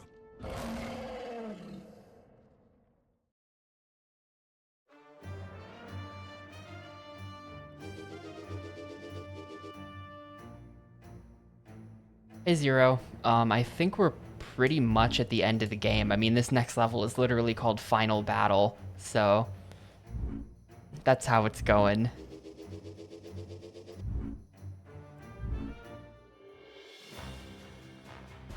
Final battle.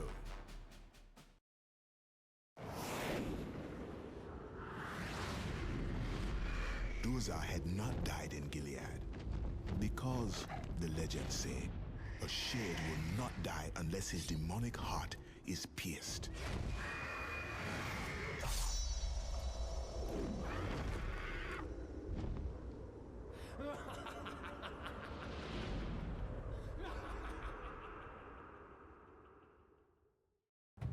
Oh, it's a dragon level too. Is it gonna be, oh man, dragon final boss. Let's go. This is actually cool. Now you will die, Dragon Rider. I said fire will not be released.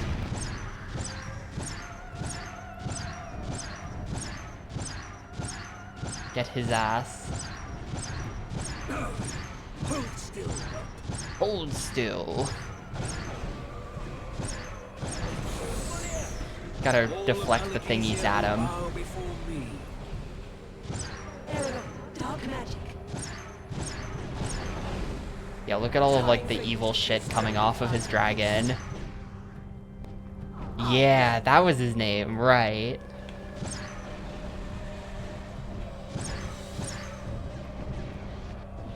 Impressive, but your skills still won't save you.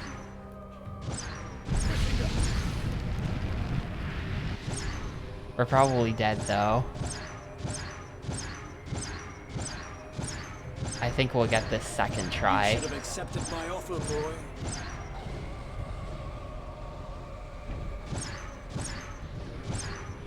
I can't deflect the fire, but the other projectiles you can. Now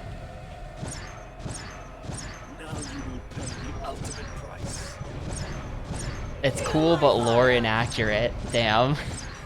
Time for you to taste dragon fire, beast. You will still die today. You will still die. No mercy this time, Rider.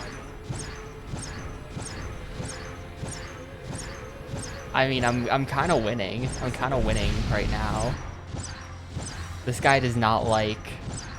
This guy does not like arrows. Not bad for a child.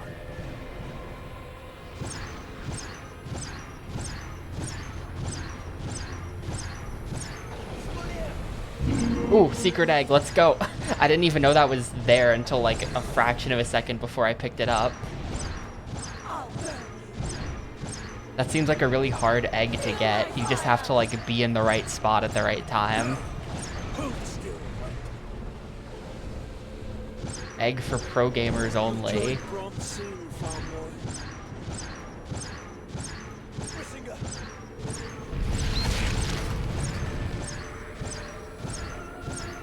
I'm pretty sure we're gonna win.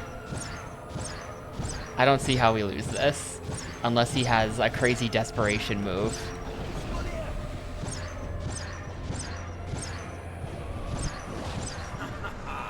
Now you will die, Dragon Rider. Surely there's a phase 2, right?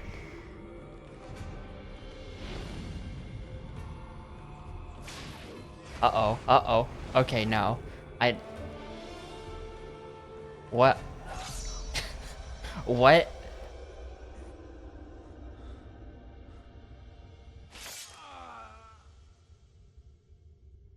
Alright, I think we just win. I think that's GG. He looks pretty dead.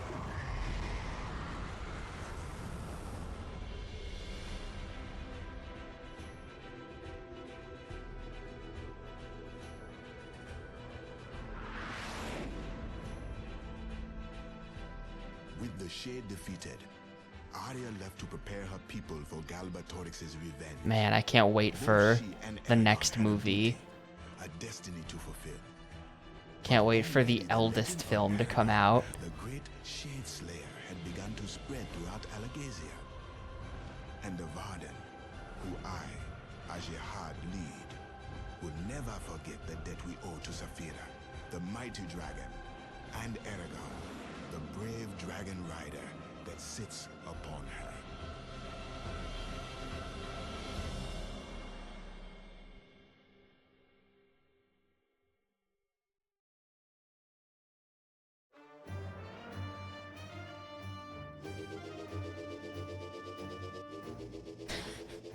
The count up sound effect for one enemy defeated.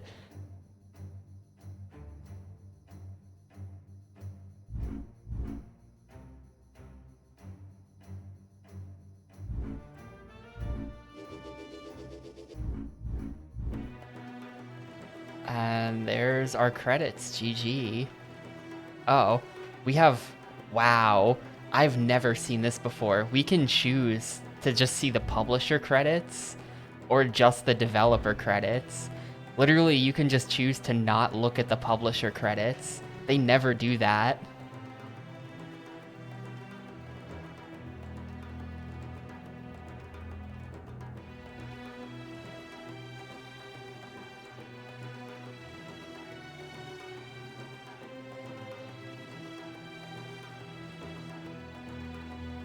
I wonder what the next egg is. Hang on.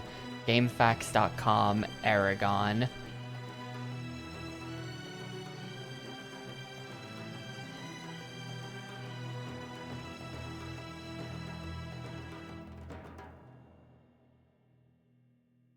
Let's see. Egg 6 is the orchestra. Egg 7 is Saphira commentary. Egg 8 is Sienna. Man. Egg 9 is concept art. Egg 10 is concept art. Egg 11 is commentary from Robert Carlyle.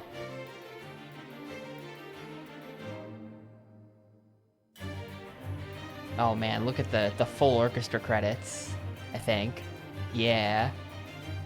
Soloists, Pamela Z.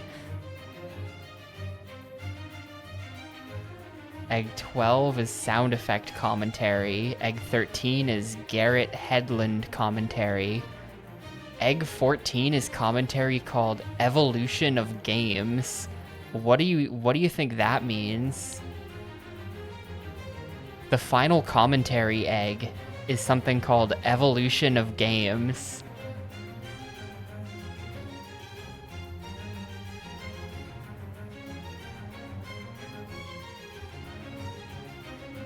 Is that just gonna be like, yeah, hang on, I have to like, I'm straight up looking this up. Eragon Evolution of Games, because we're not getting 14 eggs. Okay, yeah, I found it. It's on YouTube. We're watching this. We're gonna watch this after the, I've seen enough credits. We are gonna watch this after the orchestra one that I actually have.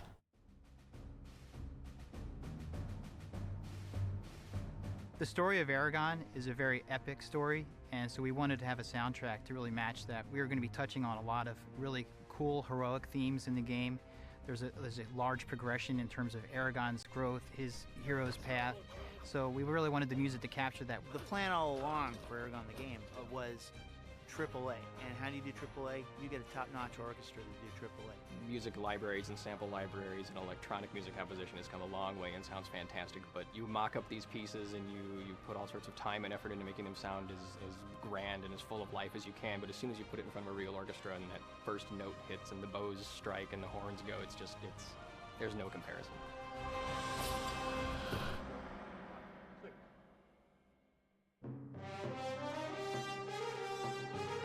I mean, this game definitely wasn't like cheapo.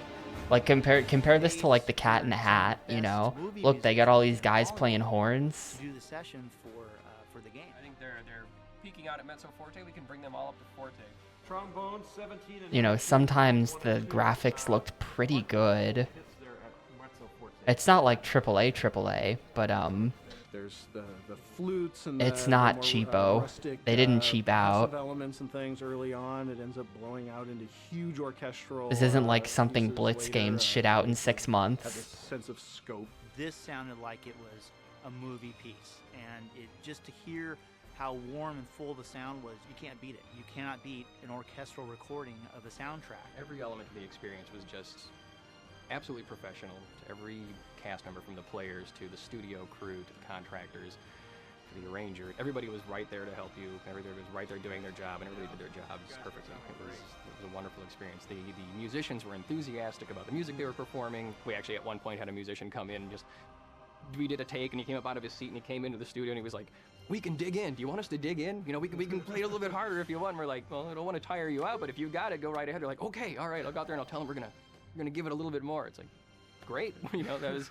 that kind of thing. You know, it's going above and beyond what you expect. So It was nice that we were able to have a sort of relaxed and enthusiastic and fun atmosphere at the sessions. I think really counted for a lot. Imagine a grown man doing this. It's fun. It's big, adventurous video game music. You know, it's fun to hear, and apparently it was fun to play. Fun to play, yeah.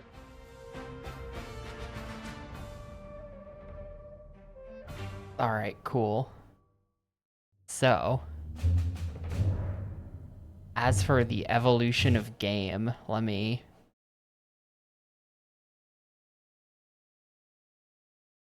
get the desktop audio.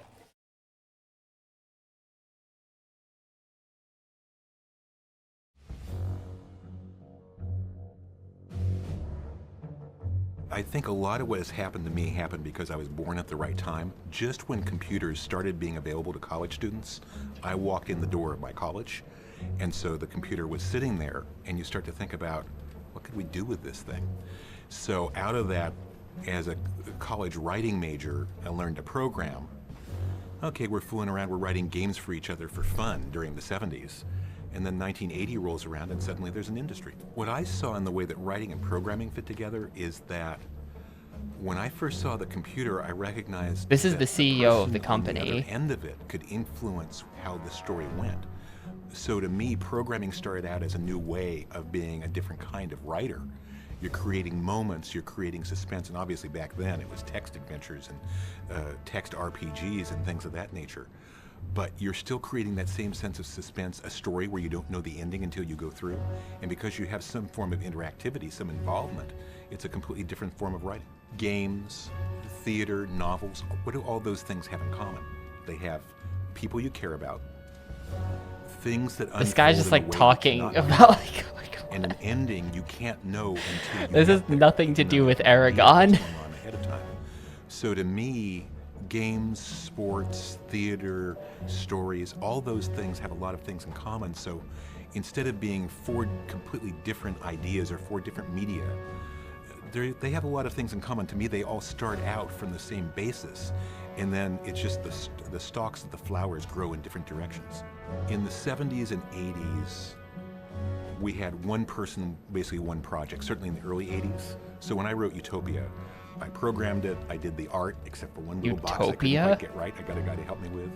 I did the audio, I made the sound effects, I did the whole 9 yards. I designed Gonna have to look up what that is. Now, you have teams of 50, 75, 100 people, and you need all these specialists to be able to take their talents and unify them to a single purpose and a single vision.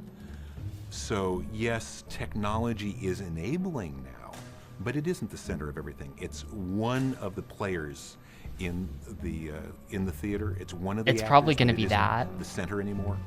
The center is the vision of what we want the player to feel when they play the game, and that is the ultimate goal. Everybody else now is serving that master. That had nothing to do with Eragon. How weird.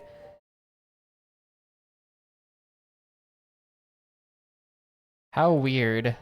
That's what you get, when you get 14 eggs. A 1982 strategy game by Don Daglow. Yep, there he is. Released for the Intellivision. Whoa. Wait, do you think this game was in Intellivision Lives? I don't think it was, but it might have been. Let's see. What is this guy's deal?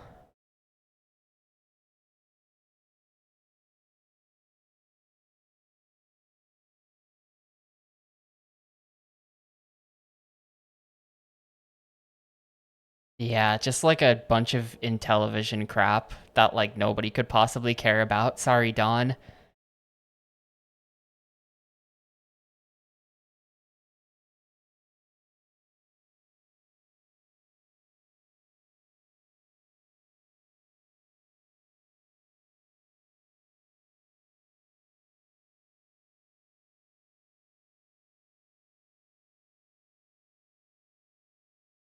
Well, that was Eragon. Give me a second here. Give me a second here and we'll get this wrapped up. I'm distracted by reading about the life of Don Daglow. Wrong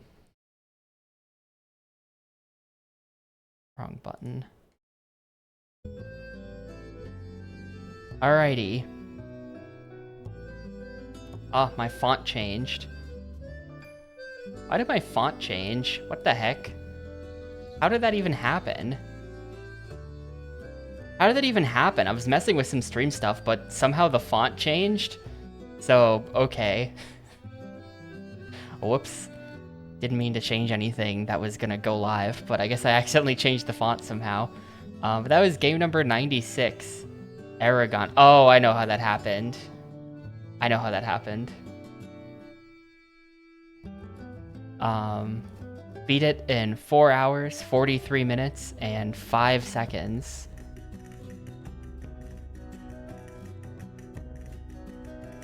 Was there a sewer level?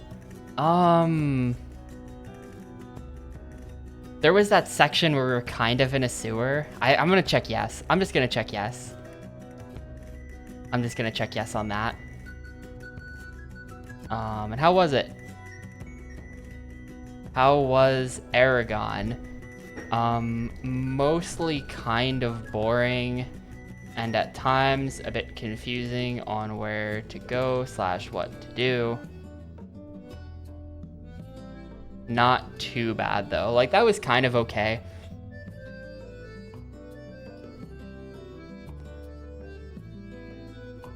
It was basically Lord of the Rings game, but less good. It was just sort of a less good Lord of the Rings game, you know?